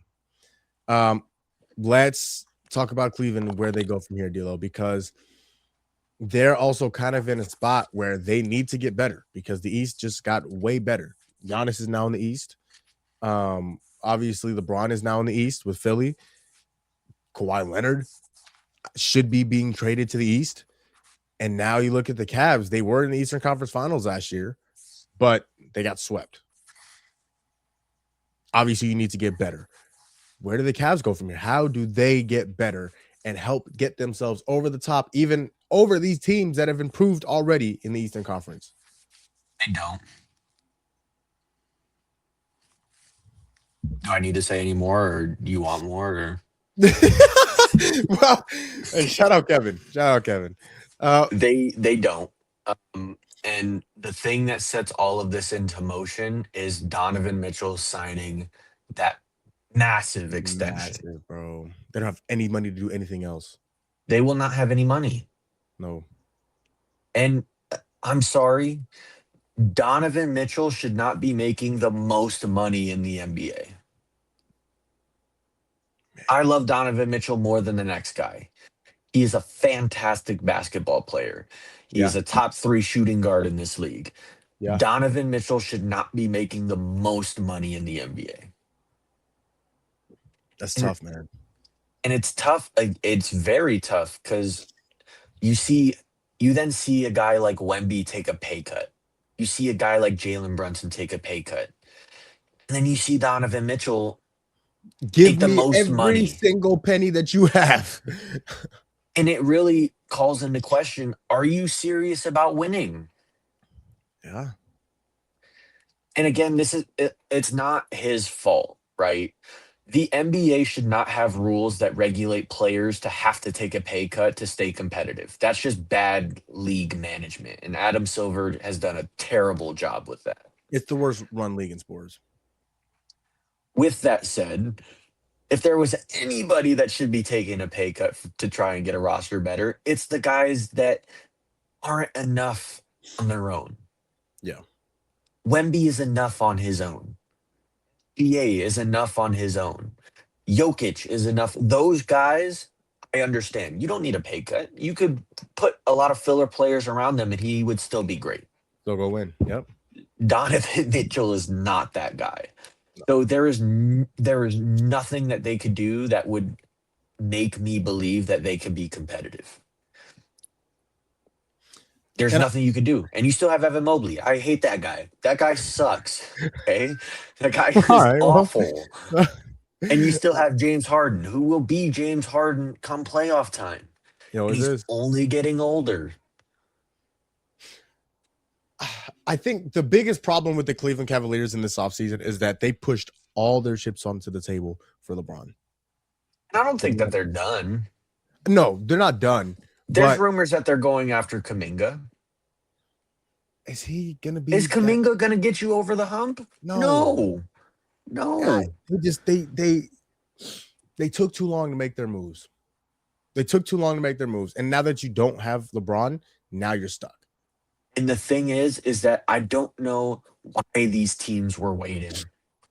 For a team like Miami, it makes sense, right? Because Right. then you pivot from that to now you can offer a mid-level exception for DeMar DeRozan, even though I really don't want him getting away from my team, right?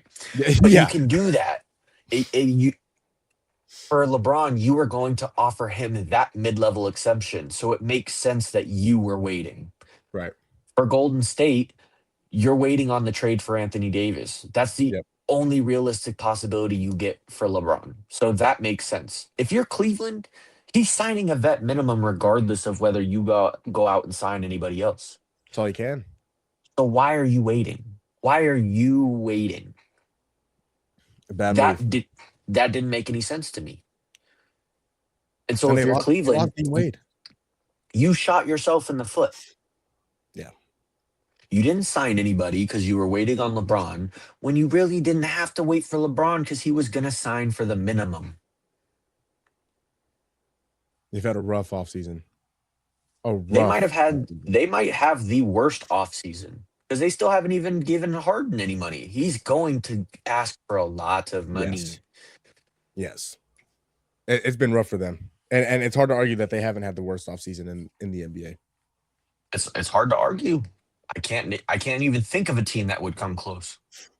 Maybe Charlotte. Maybe. Man. But on top of Charlotte, yeah. missing out on LeBron, Charlotte you have to pay James Harden. You have to give Donovan Mitchell the most money in the NBA. Not a good look. It's tough. And on top of that, you're even, going to have to pay Evan Mobley soon. yeah, and that's gonna be a penny. That's gonna be a pretty penny, Well, D-Lo. and it shouldn't be. He should be on a vet minimum. Kid is he is not. Be be honest with me. You really think he's developed? If we're he being kind of so for reminds real, he kind of reminds me of DeAndre Ayton. He's like he's had moments, but then he just kind of stays right here.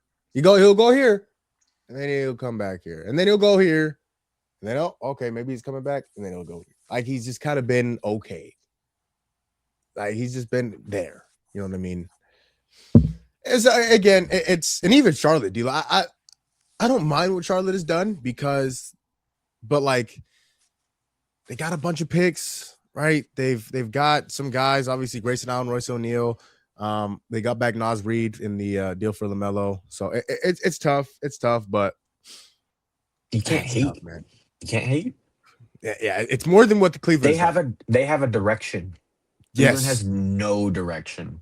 zero. They said, all right, well, you go freaking try it again. Will they You compete know what for I a mean? playoff spot? Yes. Will they compete for anything more than that? No. No. I would not be shocked if Cleveland is a first round exit next year. Yeah, but with the way that the East is looking right now, I'd bet on it. There are 5 teams at the very bare minimum that I think are better than Cleveland, regardless of record. I have another secret, D'Lo. They might be a playing team next year. They might be a play. I'm not angry. I'm not angry with that. Might be a playing team. So, all right, D'Lo. Before we get to some football, let's talk some football. We have not been on since the World Cup final has taken place, and so here we are to react to it right now.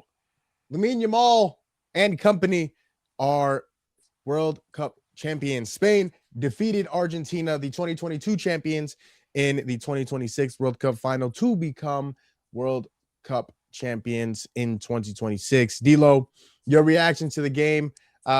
Spain just, they have, their defense, 85 Bears, 2002 Ravens. Like their defense is ridiculous. And I think that was the biggest reason why they won this match. Yeah, I mean, again, the last time you guys saw us, we were predicting France to win.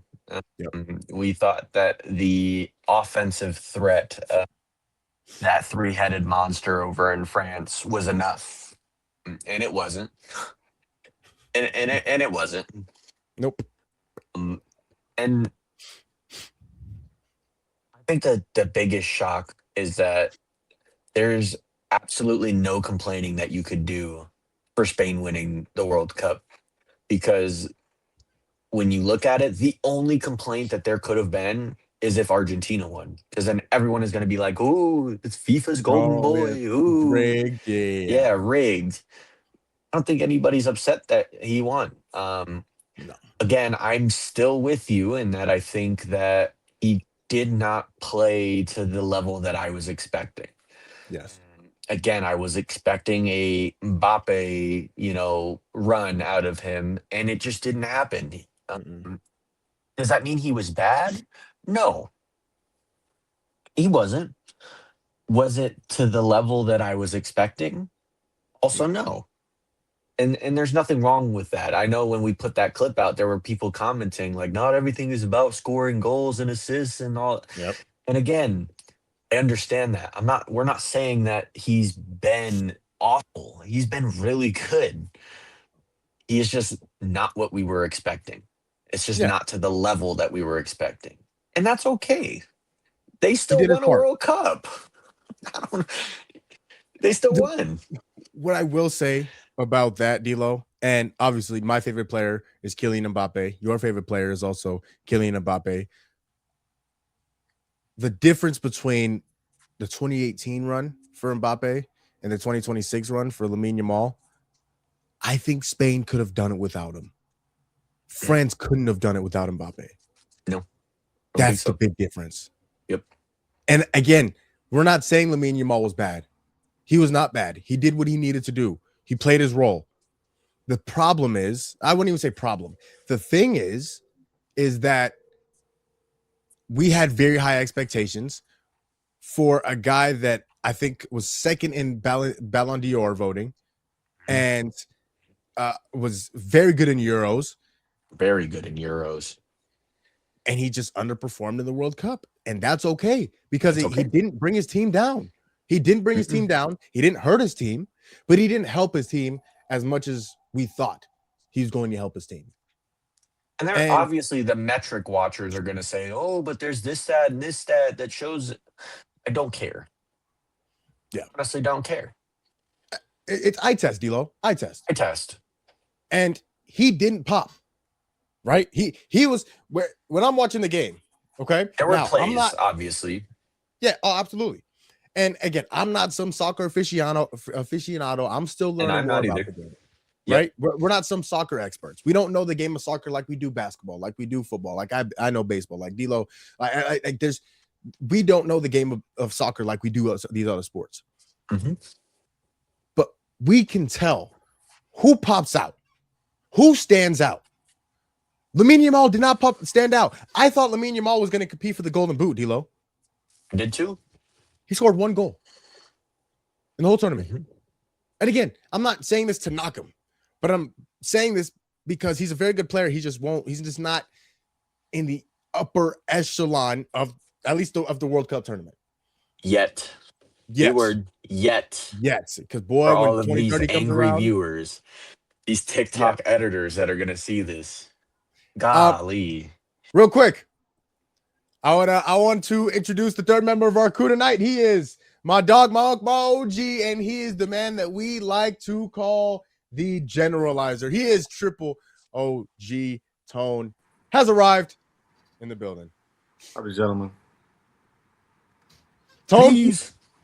you looking mighty dandy today. How are you doing, brother?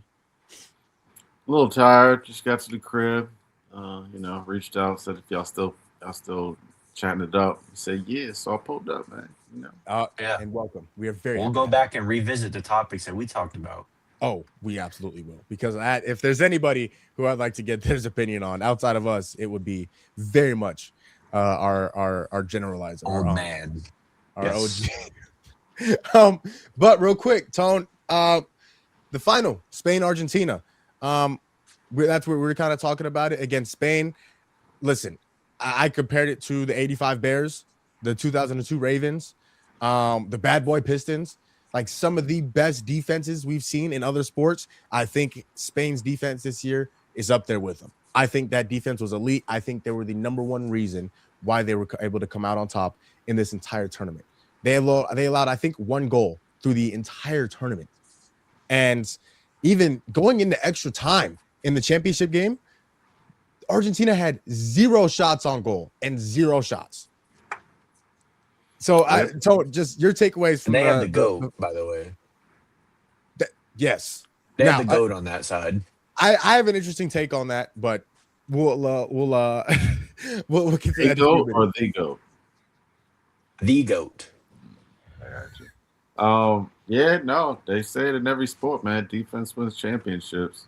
And yeah, I agree. I'm not an aficionado, but I got 2 people that I speak to on a regular basis that are pretty good football fans, and they told me they said Spain's going to win it because of the defense. They said they can score with the best of them, but that defense is impeccable, and it's going to be hard to score against them. And I did, for some reason, I felt the FIFA situation was gonna grant Messi another one. He's gonna be on the cover of the game and all of that type of stuff, the narrative. And I chose Messi, but in Argentina. But yeah, Spain held it down, man. And it wasn't that another famously exciting game, but they controlled it. They controlled it from start to finish. And like you said, they pretty much did that the entire tournament. Yeah, and again, the biggest reason why they came out on top is just because of how well they played on defense. And we were having a conversation about Lamine Yamal and him. He absolutely is one of the best players in the world, but he is only 19. I think he's 19, and he has already has a bunch of accolades. But I don't want to say he didn't live up to the moment. But again, to D'Lo's point earlier, he didn't live up to the expectations that we had. Now, maybe our expectations were too high, but I think he was the reason why our expectations were as high as they were coming into this tournament. And I just don't think he had the impact that we were all expecting Lamine Yamal to have. And again, he didn't hurt the team. And Toe and I talked about the impact that Mbappe had in 2018 when Mbappe was the same age as Lamine Yamal is now, compared to the impact that Lamine Yamal is had this year with Spain. Spain, I believe, could have done it without Lamine Yamal. I think they could have won it without Lamine Yamal. If you put in some average right winger, I think they have the opportunity to go do the same thing that they did. You couldn't do that with Mbappe in 2018. He was the best player in my opinion, in the world in that tournament, and for that reason, they won that tournament. And again, I'm not knocking Lamine Yamal. I think he is still one of the best footballers in the world, but doesn't mean that he didn't not live up to my expectations, but he didn't play as well as I thought he was going to, if that makes sense. So, real quick, who is the GOAT? Messi. Is Messi the GOAT, Tom? I wouldn't argue. I'm going to say this, okay? You a Ronaldo boy? No. Okay. No. But I'm also not going to say Messi's the GOAT. I have to do more research. I have to, because if you ask me, my GOAT is Mbappe. You know what I'm saying? That's my GOAT. Now, is he the GOAT? Probably not. Yeah, Our GOAT. Yeah. Our GOAT. That's our GOAT, right? That's Mbappe is our GOAT. The GOAT, probably not. Messi's probably the GOAT. Obviously, you have Pele, and then you have Ronaldinho, and you have some other guys that's been really great at the game of soccer. But Messi's probably the GOAT. But I have to do more research. I have to kind of watch him. But Messi is ridiculous, man. Watching that guy play football is just absolutely insane. Especially at that age. Come on, 38 years old, moving like that, Tone. My goodness. He's the best player in the world. One of the best players in the world. Oh. All right, Tone, let's get your reaction. You're muffled. LeBron going to the Philadelphia 76ers. He is a Philadelphia 76er. Obviously, you being a Boston Celtics fan, being born and raised in Boston, this I can imagine you having mixed emotions about it, because your favorite player growing up, as you mentioned before, was Allen Iverson, and currently, I believe, is your favorite player of all time. Also, meanwhile, you are a Boston Celtics fan. Obviously, Boston and Philly don't get along very well. I said earlier on in the show, my brother Michael obviously is from Brooklyn, New York, and I had quite possibly the greatest phone call that's ever been had on the way to work yesterday morning of him ranting because LeBron is his favorite player. LeBron is his GOAT, but he hates the fact that LeBron went to Philly after, him being from New York. And he says whatever happens with him in Philly doesn't matter. He said they won't count the stats. He wasn't, even if he wins 2 rings, doesn't matter. He won't count it on his stat line. But Tone, the notification pops up on your phone. LeBron James is going to the Philadelphia 76ers. What was your reaction to that? Yeah, like you said, I had a bit of mixed reaction, mixed feelings. AI is my GOAT, my favorite player of all time. And LeBron is right up there. To me, Jaylen Brown is my guy. He was a Celtic a couple months ago, less than a month ago, he was a Celtic. It's going to be interesting to see them play together. Those guys had a quiet feud at one point because Jaylen Brown said the thing about Bronny James. But LeBron has spoken highly of Jaylen Brown. I think they have an interesting starting lineup. I'd imagine it's going to be Maxey, Edgecombe, JB, LeBron, and Wemby when healthy. Wemby is a Sixer. I'm sorry, Embiid. That'd be crazy. Embiid. No, that'd be insane. But Embiid's right up there with Wemby. We'll talk, Embiid gave Wemby 70. Yeah, when healthy. Again, I don't know who's going to be playmaking. I'd imagine LeBron will do most of it because the other guys are pretty much scorers. But Yeah, I'm sure he wants to get his 18 a game as well. So we'll see. We'll see. It should be exciting. But for the most part, they don't have like that guy besides Maxi who. Oh, I guess Edgecombe is just going on both ends. Like Embiid is kind of dragging his feet sometimes. I don't know. JB's downhill too. It's gonna be exciting, I guess. Yeah. Going. It should be some fun matchups. I still like our defense. As far as the Celtics go, you don't have a lot of perimeter defenders besides JB over there, and their bench is really what concerns me. And they do have like what who they have on their bench right now? They have Anthony Anthony Simon, Simons, Justin Edwards, KCP. Dean Yeah, Wade. yeah, that's really what concerns me. And to me, like health wise. They've really got to stay healthy because if Embiid's down and Maxi's down, then you're depending on a second year guy with Edgecombe. You're depending on JB and LeBron, who I'd assume is not going to play 70 games this year. But it should be interesting. It should be fun, man. It's the East Coast. I definitely feel like LeBron was kind of slapping Miami in the face, like, ha ha ha. You guys think you're gonna get somewhere? I'm sure D'Lo was like, "What the world is going I'm on?" feeling we shot ourselves in the foot, but Yeah, no, I feel like you guys still made a great move. It's just getting LeBron for $8 million My is a goodness. steal. You know what I'm Yeah. saying? well, And I mean, in terms of like the stuff that was going on, oh yeah, like obviously with the YouTube intern who posted that media thing That was rough. and editing that Miami Heat shirt on a Rich Paul, like I feel like the fan base kind of shot themselves in the foot in terms of the LeBron Like, sweepstake. what if LeBron was actually like, yeah, you know what? I'm committed to Miami. I'm going to Miami. And then all that stuff comes down and like, all right, never mind. I don't want to go here anymore. And then went to Philly. well, Like, I will say, I think part of it when he looked at the grand scheme, I know. he's got at least JB to lean on as far as health. In yeah, Miami, he only has Bam.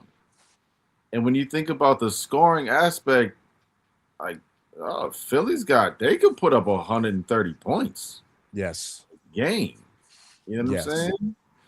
And that's hard to turn down when you think about LeBron. You're like, oh, I don't even got to do that much. I just got to turn my back to the basket and find guys cutting and then get the ball to the big guy. Like, Yep. But yeah, I feel like it's a little bit of a smack in the face to Miami and Cleveland because even as much as people were saying he's going to Cleveland, I'm like he never liked the owner. He never liked the No. owner, and so Does I not just like Dan Gilbert. yeah, it didn't. I never thought he was going back home. The place that I thought I thought he was going to Golden State. I truly thought that was where he was going to end up, especially with Rich Paul. I think he conned me with the golf stuff. I'm It's thinking a lot of nice golf courses. Is there good golf courses in Philly? It's funny. Mike Trout. He's one of the best baseball players in the world of all time. He plays for the Angels, Los Angeles Angels, but he's from Philly and he has his own national like course in Philly. And so like the idea was like Mike Trout convinced LeBron to go play for the Sixers with his country club golf course that he has in Philly. Yeah, all right, get out of here. Yeah. So, you know what, Tone? That brings us into the other conversation. Well, one of the other conversations we had of does this make the Sixers the favorite in the East, and how how upgraded the Eastern Conference has been this year with Kawhi going to Toronto and obviously Giannis going to Miami and some of these other teams are making some big moves to improve their team.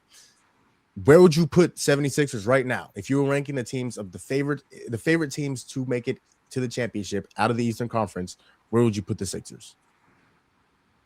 I give them second.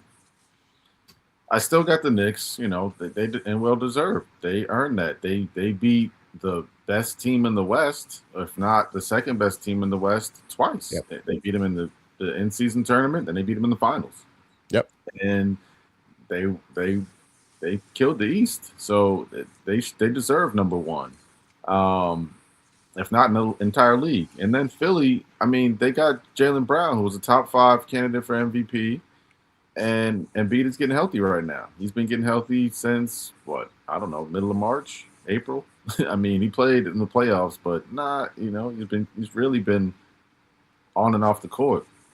And so those guys get healthy, they're gonna. And then you got LeBron, who's to me, it's all about his IQ at this point. Like he's gonna get you at a minimum 12 points, but I'd say 18 to 20, and some nights he'll get you 30. Yep. It's all about his IQ. He's going to teach these guys things that they didn't see on the floor. They're going to get some easy baskets because you still have to watch LeBron. He's LeBron. He can still get downhill at times. Yep. I'd say where the health is their biggest issue, and if they can stay healthy, I'd say they'll be second, lowest fourth, because I do think Toronto is a sleeper team, if you can call that a sleeper team. Yes. And I honestly think that, as crazy as it may sound, I feel like Boston got better. I do.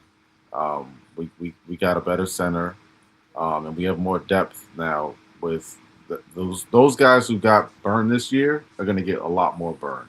And so there's going to be a lot of trust there. And again, if you watched Celtic games, offensive and defensive rebounds were our liabilities. And we have one of the best rebounders in the game now. Real quick, before we move on to the next one, where would you put the Celtics right now in the East? Same kind of circle. I got top 4, top 5? Yeah, top 4, top 5. I got the Knicks at 1, and then I got Toronto, Philly, Boston, and Miami. I honestly, the moves that they made, and I feel like the health with Philly coming back, and I want to say that I have them in there, but I feel like they're going to not be as good as they were last year. And it's like, I don't know what. I feel like people seen what Jalen Duren's capable of, and unless he developed a mid-range shot over the summer, people are going to expose that, and they just don't have enough shooting. They have some shooting, they don't have enough shooting. And didn't they lose Tobias? They did. Yeah, he's in San Antonio. Yeah, that's a lot for them. Tobias probably had his second or third best year of his career last year. He did. I just they're gonna be so heavily dependent on Cade. I don't know. I really don't. So and Boston still top 5? Yeah. You and I we spoke about that so many times on the pod last year, so we didn't trust Detroit. No. No, and it almost showed its very ugly head in that first round against the Magic. And now, like you said, Tobias Harris kind of carried the load that was needed. Like that was the offensive. He carried the offensive load that was needed to second Cade Cunningham. He was the guy that kind of, okay, you know what, Cade's tired, he needs a break. Let me start scoring the ball.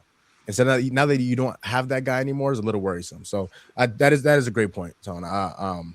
So and then the Celtics is another team that interests me very well because again, I think Joe Mazzulla. I've said it multiple times. I still believe it's true. I think he's the best coach in the NBA, and I think he is going to do very well again this year. I would not be surprised at all if they're a top 5 team in the East, at all, top 4 even, just because of how well that team is, and Jason Tatum is still at his best, a top 5 player in the league. It's going to come down to health, really, in the East. I mean, you got Kawhi, you got Embiid, you got Giannis, and you got Tatum. Like those guys, I throw Paul George in that convo too. Yeah, but I'm talking about the guys. Like the top guys. Okay, yeah, like those guys healthy, they actually change the narrative for those teams. And if y'all when you look at that Miami team on paper, they might have the best defense in the league.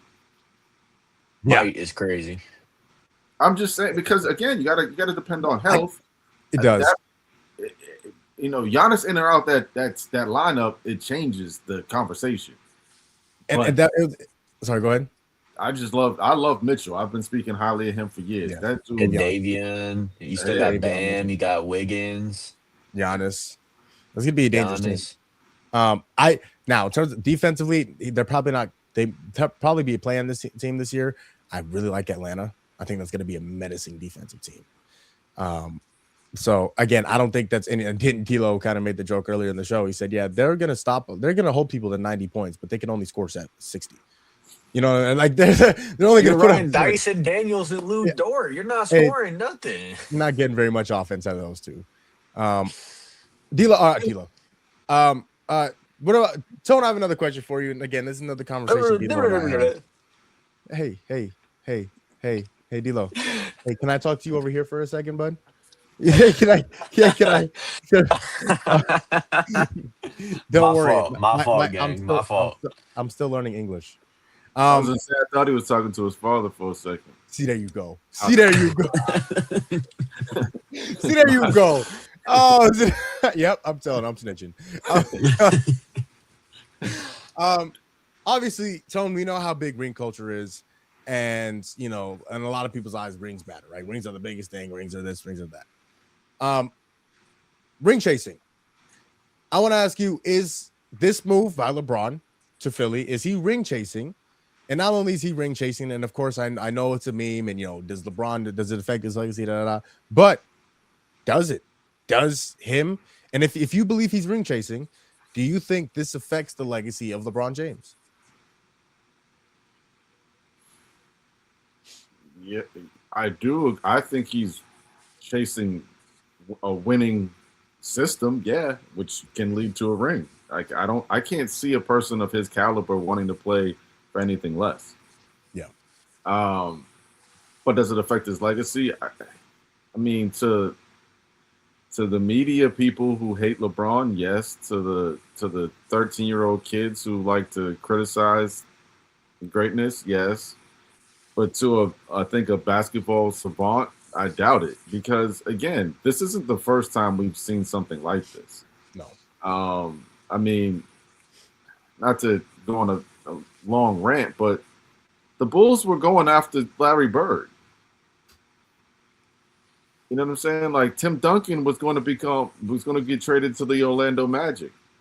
Charles Barkley went to the Houston Rockets. Scottie Pippen went to the Houston Rockets and then the Blazers. These are things that, I mean, sorry, just the Blazers. I don't think Scottie went to the Rockets. My bad. But these are things that we've seen players do before. Yeah. It's just that LeBron is arguably the GOAT, so the conversation is a little more, I don't know. You're gonna drag him in the mud a little bit more than mischievous. I like that word. But Kobe wanted out at a point in time. I'm sure he was gonna go to a contender. He wasn't gonna say, "Hey, put me on the Bobcats." You know what I'm saying? Yeah.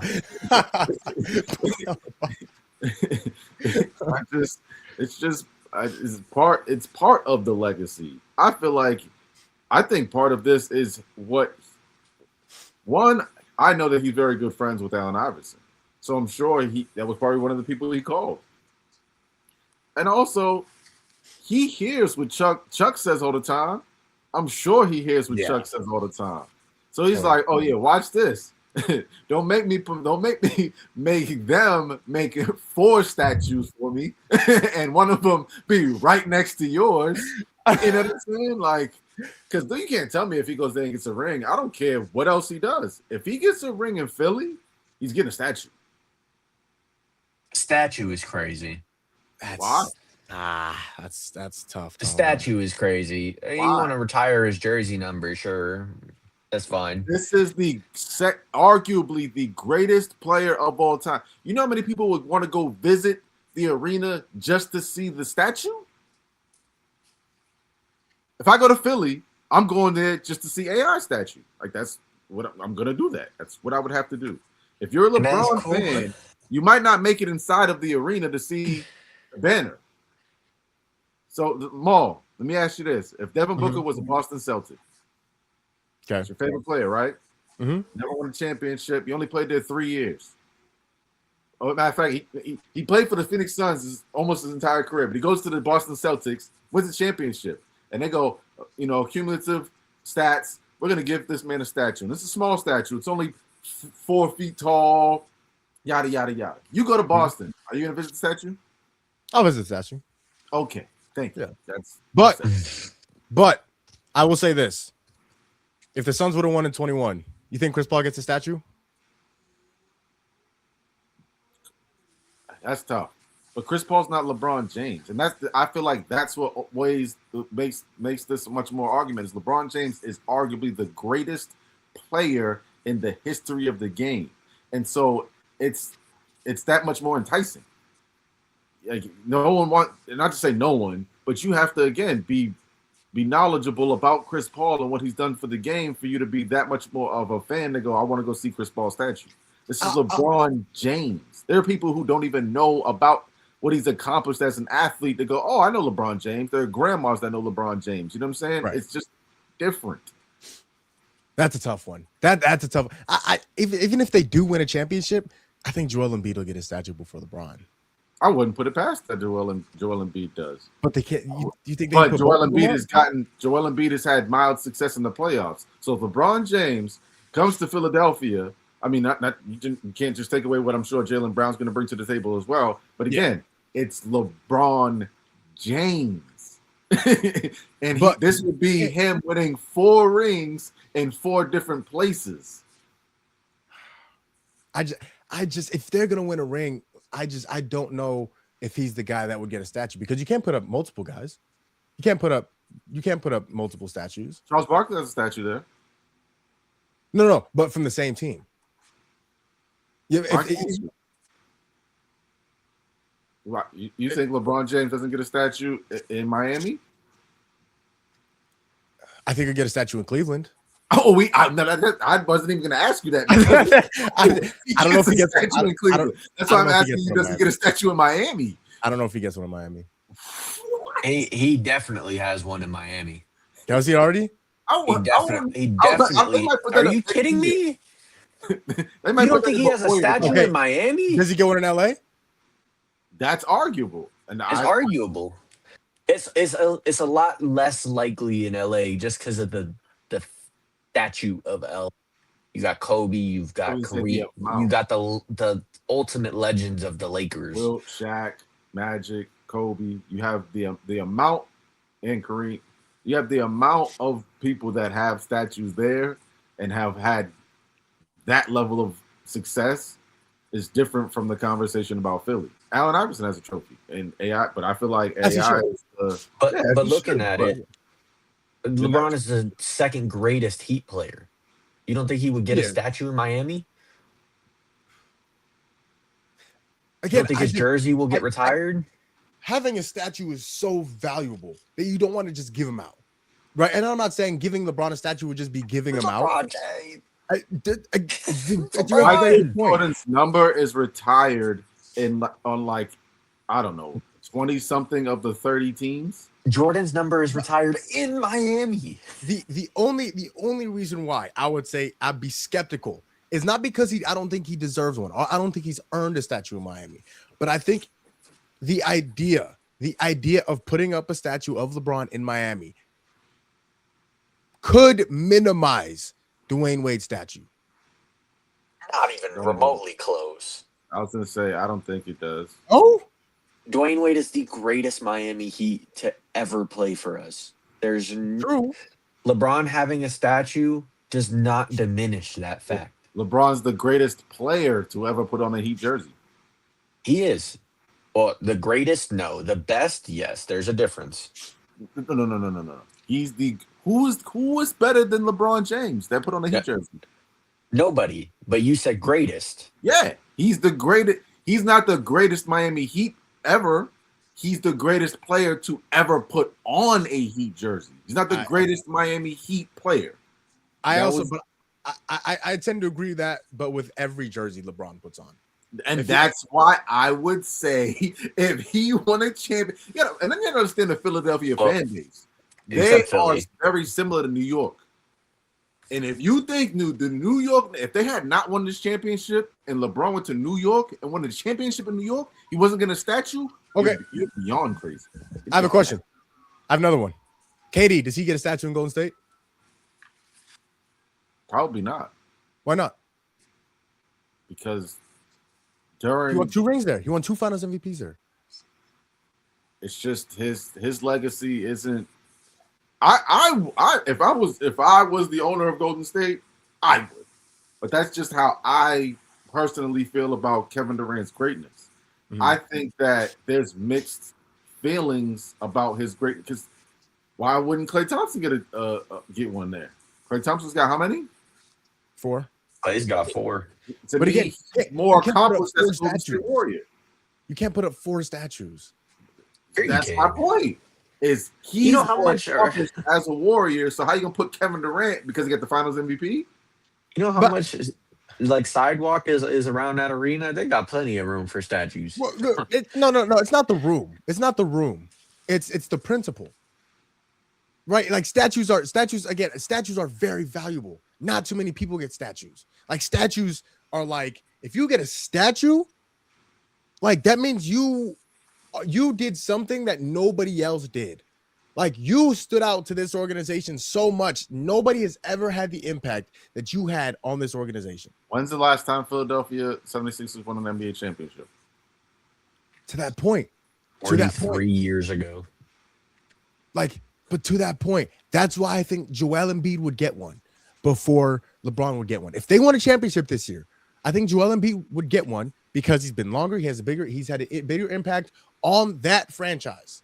I don't think they both could get one. Yeah, I'm like, I wouldn't knock that Joel wouldn't get one. I don't think they could both get one. I feel like most of it would be because LeBron is the GOAT in some people's eyes. So it's like, oh yeah, we giving the GOAT one. He won one here. It's like it's almost like a chance for Philly to go, yeah, he's a part of Philly Nation. He Right. is you know what I'm saying? Like people want to be attached to LeBron. They don't. Why would you want to create distance between? He chose to go to Philly. He did. He could have went anywhere else. Oh man, it's tough. I don't know if you're there for 1 or 2 years. I don't know if you can get a statue somewhere. If he came to Phoenix and he won the championship, he's not getting one in Phoenix. This year? Yeah. No. Crazy. No. Again, I think it's such a high prestige. It's such a high prestige to get a statue. I don't. When's the last time Again, y'all won a championship? Never. Never. Man. But Devin Booker will get You one. mean to tell me that LeBron James comes here and y'all get a chip and he don't get a statue? LeBron will No. come and burn the place down. See, there you go. See, but again, like just in my mind, and again, it may not be agreed upon in terms of the rest of the world, and it's definitely not agreed upon in here. But I'm trying to think of the best metaphor I could possibly think of, right? And it's, I don't want it to, because Devin, like I think about it like this: LeBron comes here, right? LeBron comes here, and we win a championship. Devin Booker has been here. He's got us to the finals. He's the all-time franchise leading scorer. He's the greatest Phoenix Sun in my eyes to have ever put on this uniform. And they both and say LeBron gets a statue. That is not only diminishing. Again, this is just my eyes. That is not only diminishing what Devin Booker has done for this franchise, but it's almost like, thank you, but that. This is like, it'd be the same thing. I don't think Chris Paul would get a statue if he won a ring here. But again, part of that is because he's arguably the GOAT. If Chris Paul was arguably the greatest point guard of all time, then I might be leaning towards he deserves it. But you got Magic, you got Steph, you got and then you maybe got 1 or 2 other people that you could argue before Chris Paul. right. And so it's different. We're talking about someone who is recognized next to Michael Jeffrey Jordan.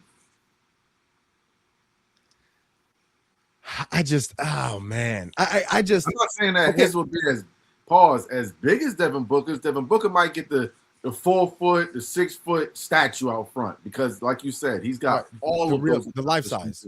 Yeah. There you go.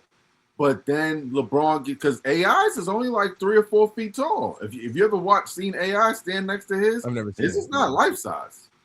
Right. That's what Wade has. That's what Bill Russell has. That's what I don't even think Larry Bird got a statue in Boston. That's insane. That's insane. That's tough, man. I feel like for somebody to come in and like the Knicks. The Knicks. So Mike Brown. I guess it's all coming back to LeBron being one of the two greatest players of all time. I do understand that conversation, but I don't know how much impact that should have on an organization that's already built up a team for LeBron to come to. Because if Joel Embiid wasn't there, if all these people weren't there, LeBron wouldn't want to go to Philly. I agree. He is. And for that reason, I don't know if he can come in and say, oh, well, we had LeBron, and the only year we had LeBron, we won a championship. So we gotta. And again, I understand acknowledging him and thanking him, because I'm sure if they win a championship, he will have a very big part in doing so, in helping them. You think if they win a championship, screw the statue, they retire whatever jersey number he picks? I don't think so.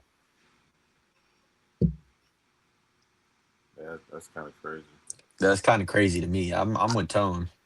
I don't know. It's tough for me, man. It's tough for me. It's like me putting this puzzle together, right? A 1,500 piece puzzle, and I got 1,499 pieces left, but I cannot find where this last piece goes. But then somebody else comes in and they put it in, and then they get all the credit for it. They don't get all the credit. They're the one that stands out the most. I put 1,499 of these pieces together, but the person that put in the 1,500th piece to this puzzle is the one that's standing out the most. I think it depends on how long you struggle to find that piece. If you give up, you start putting your hands on your knees, you're like, damn, I just can't find this piece. And then somebody comes in and they work a little harder and they find it, they're deserving of some of that, because they figured out what you couldn't figure out without them. Yeah, that's a good argument. That's a really good. Oh man! But I do think Joel would get one. Like, I don't think Jaylen Brown would get one. I don't think Maxey would get one. I don't think Edgecombe would get one. But again, the other part of it is financially. You want to bring people to the stadium. LeBron James is someone people they ain't gonna be able to meet him, but I'm gonna go take a picture with the statue. It's a good argument, I will say. It's a good argument. That was a great conversation too. All right, let's close out the show on this.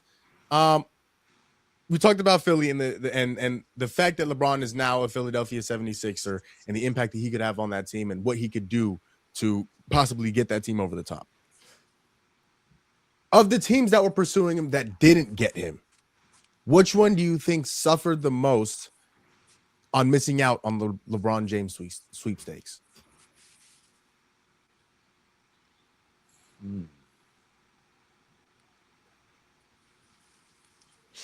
I have to say Cleveland, honestly.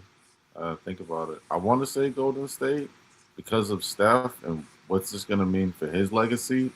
Like, the West is so strong. I don't think Steph has much success in the late part of his year. Like, I just don't know what he's going to. And he spoke out publicly about wanting to play for a winning organization, and they've already won. But I don't think they're going to win anything in the future. But Cleveland, I mean, he's from there. He won there, and they have a pretty good team. And if you get a LeBron James and add that, like, here, I do think they lack perimeter defense, but they have some pretty nice paint protectors. Right. And if you get LeBron, then you're possibly in that circle we were speaking about, where you're top 5. And again, just as far as Cleveland's part of the legacy, like, he's from Cleveland, and you mean to tell me you couldn't figure out a way to bring him back home to retire? The amount of money that they're going to miss out on, the amount of attention that they're going to miss out on because Adam Silver came out publicly and said, we're waiting to make our television schedule because we want to see where LeBron goes. Yep. And so just all of those things combined, I think Cleveland missed out on a big opportunity. And then possibly even just to see the growth of some of the young players that they have there and to see Donovan Mitchell maybe get past the second round. Ain't never gonna happen. Yeah, that's a rough one. Not again. That he missed out his own opportunity this year.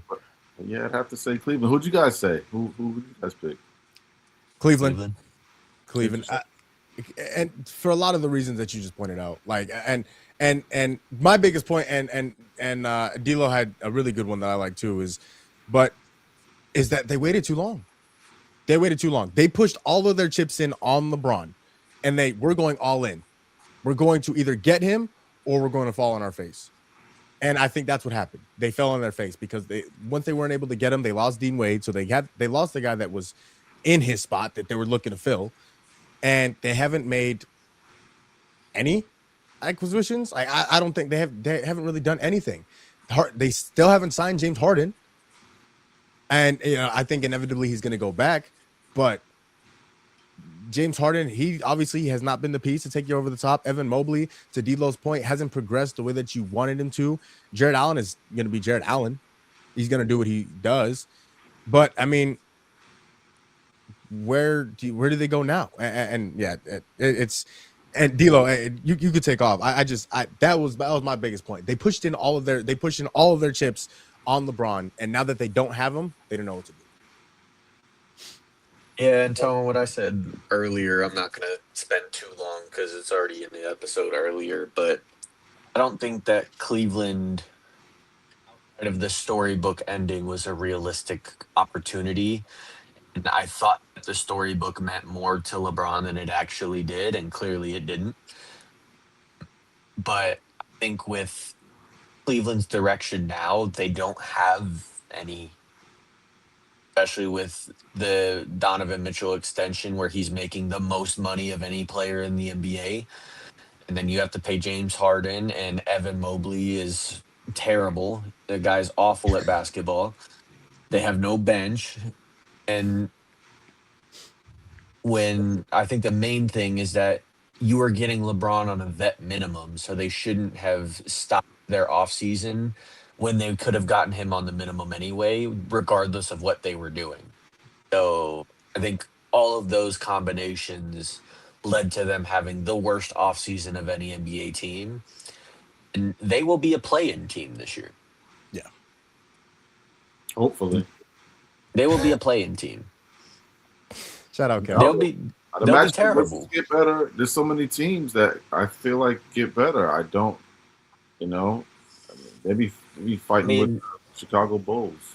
Yeah, I mean they're in the running for Kuminga, I guess. That was thinking that before. I was like, I feel like that's the piece that they would go get if you can't get Braun. And that's if that's what. But that's not enough to push you over the hump. I mean, that's trying to find a needle in a haystack. Like, that's rough, man. Oh, yeah.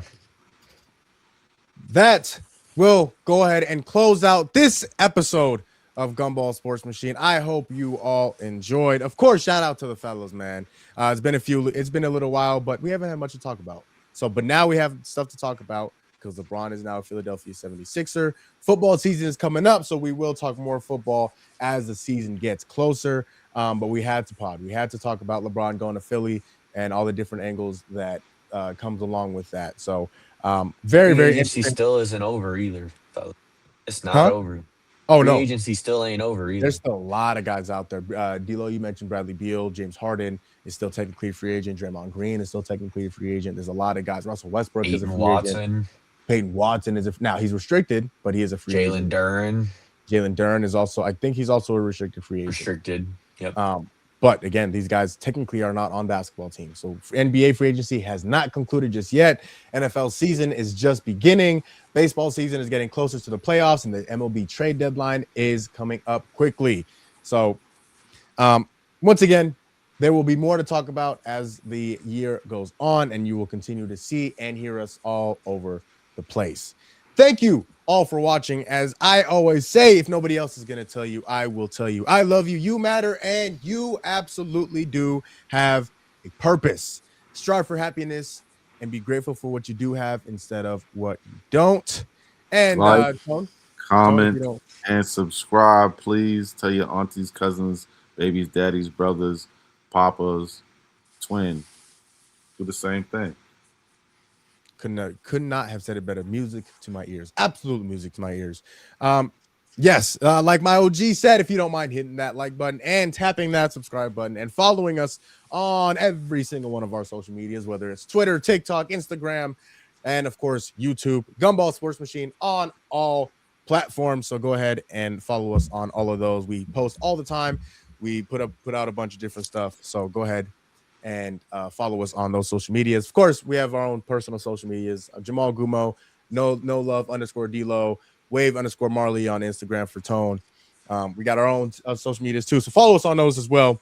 But for my dog, my boy David Largo, aka co-host D'Lo, aka Flip Sayless Soldier, and for my OG and the man we like to call the generalizer, triple OG Tone, for your truly Jamal Gumo, aka Gumball, aka Mr. You Know Gumo. Bald That is gonna man keep it out. Gumo. Did you say old man or old grown man? Bald man. Dang. Bald. Sorry, Bald. I just blinded everybody that was watching. My But as always, as always, it is nice to be important, but it is much more important to be nice. We will be back very soon talking NFL. I'll be talking MLB trade deadline. We'll be talking NBA free agency, and we'll be talking everything sports to make you laugh, make you cry. Actually, not make you cry, make you happy, make you smile. We're out.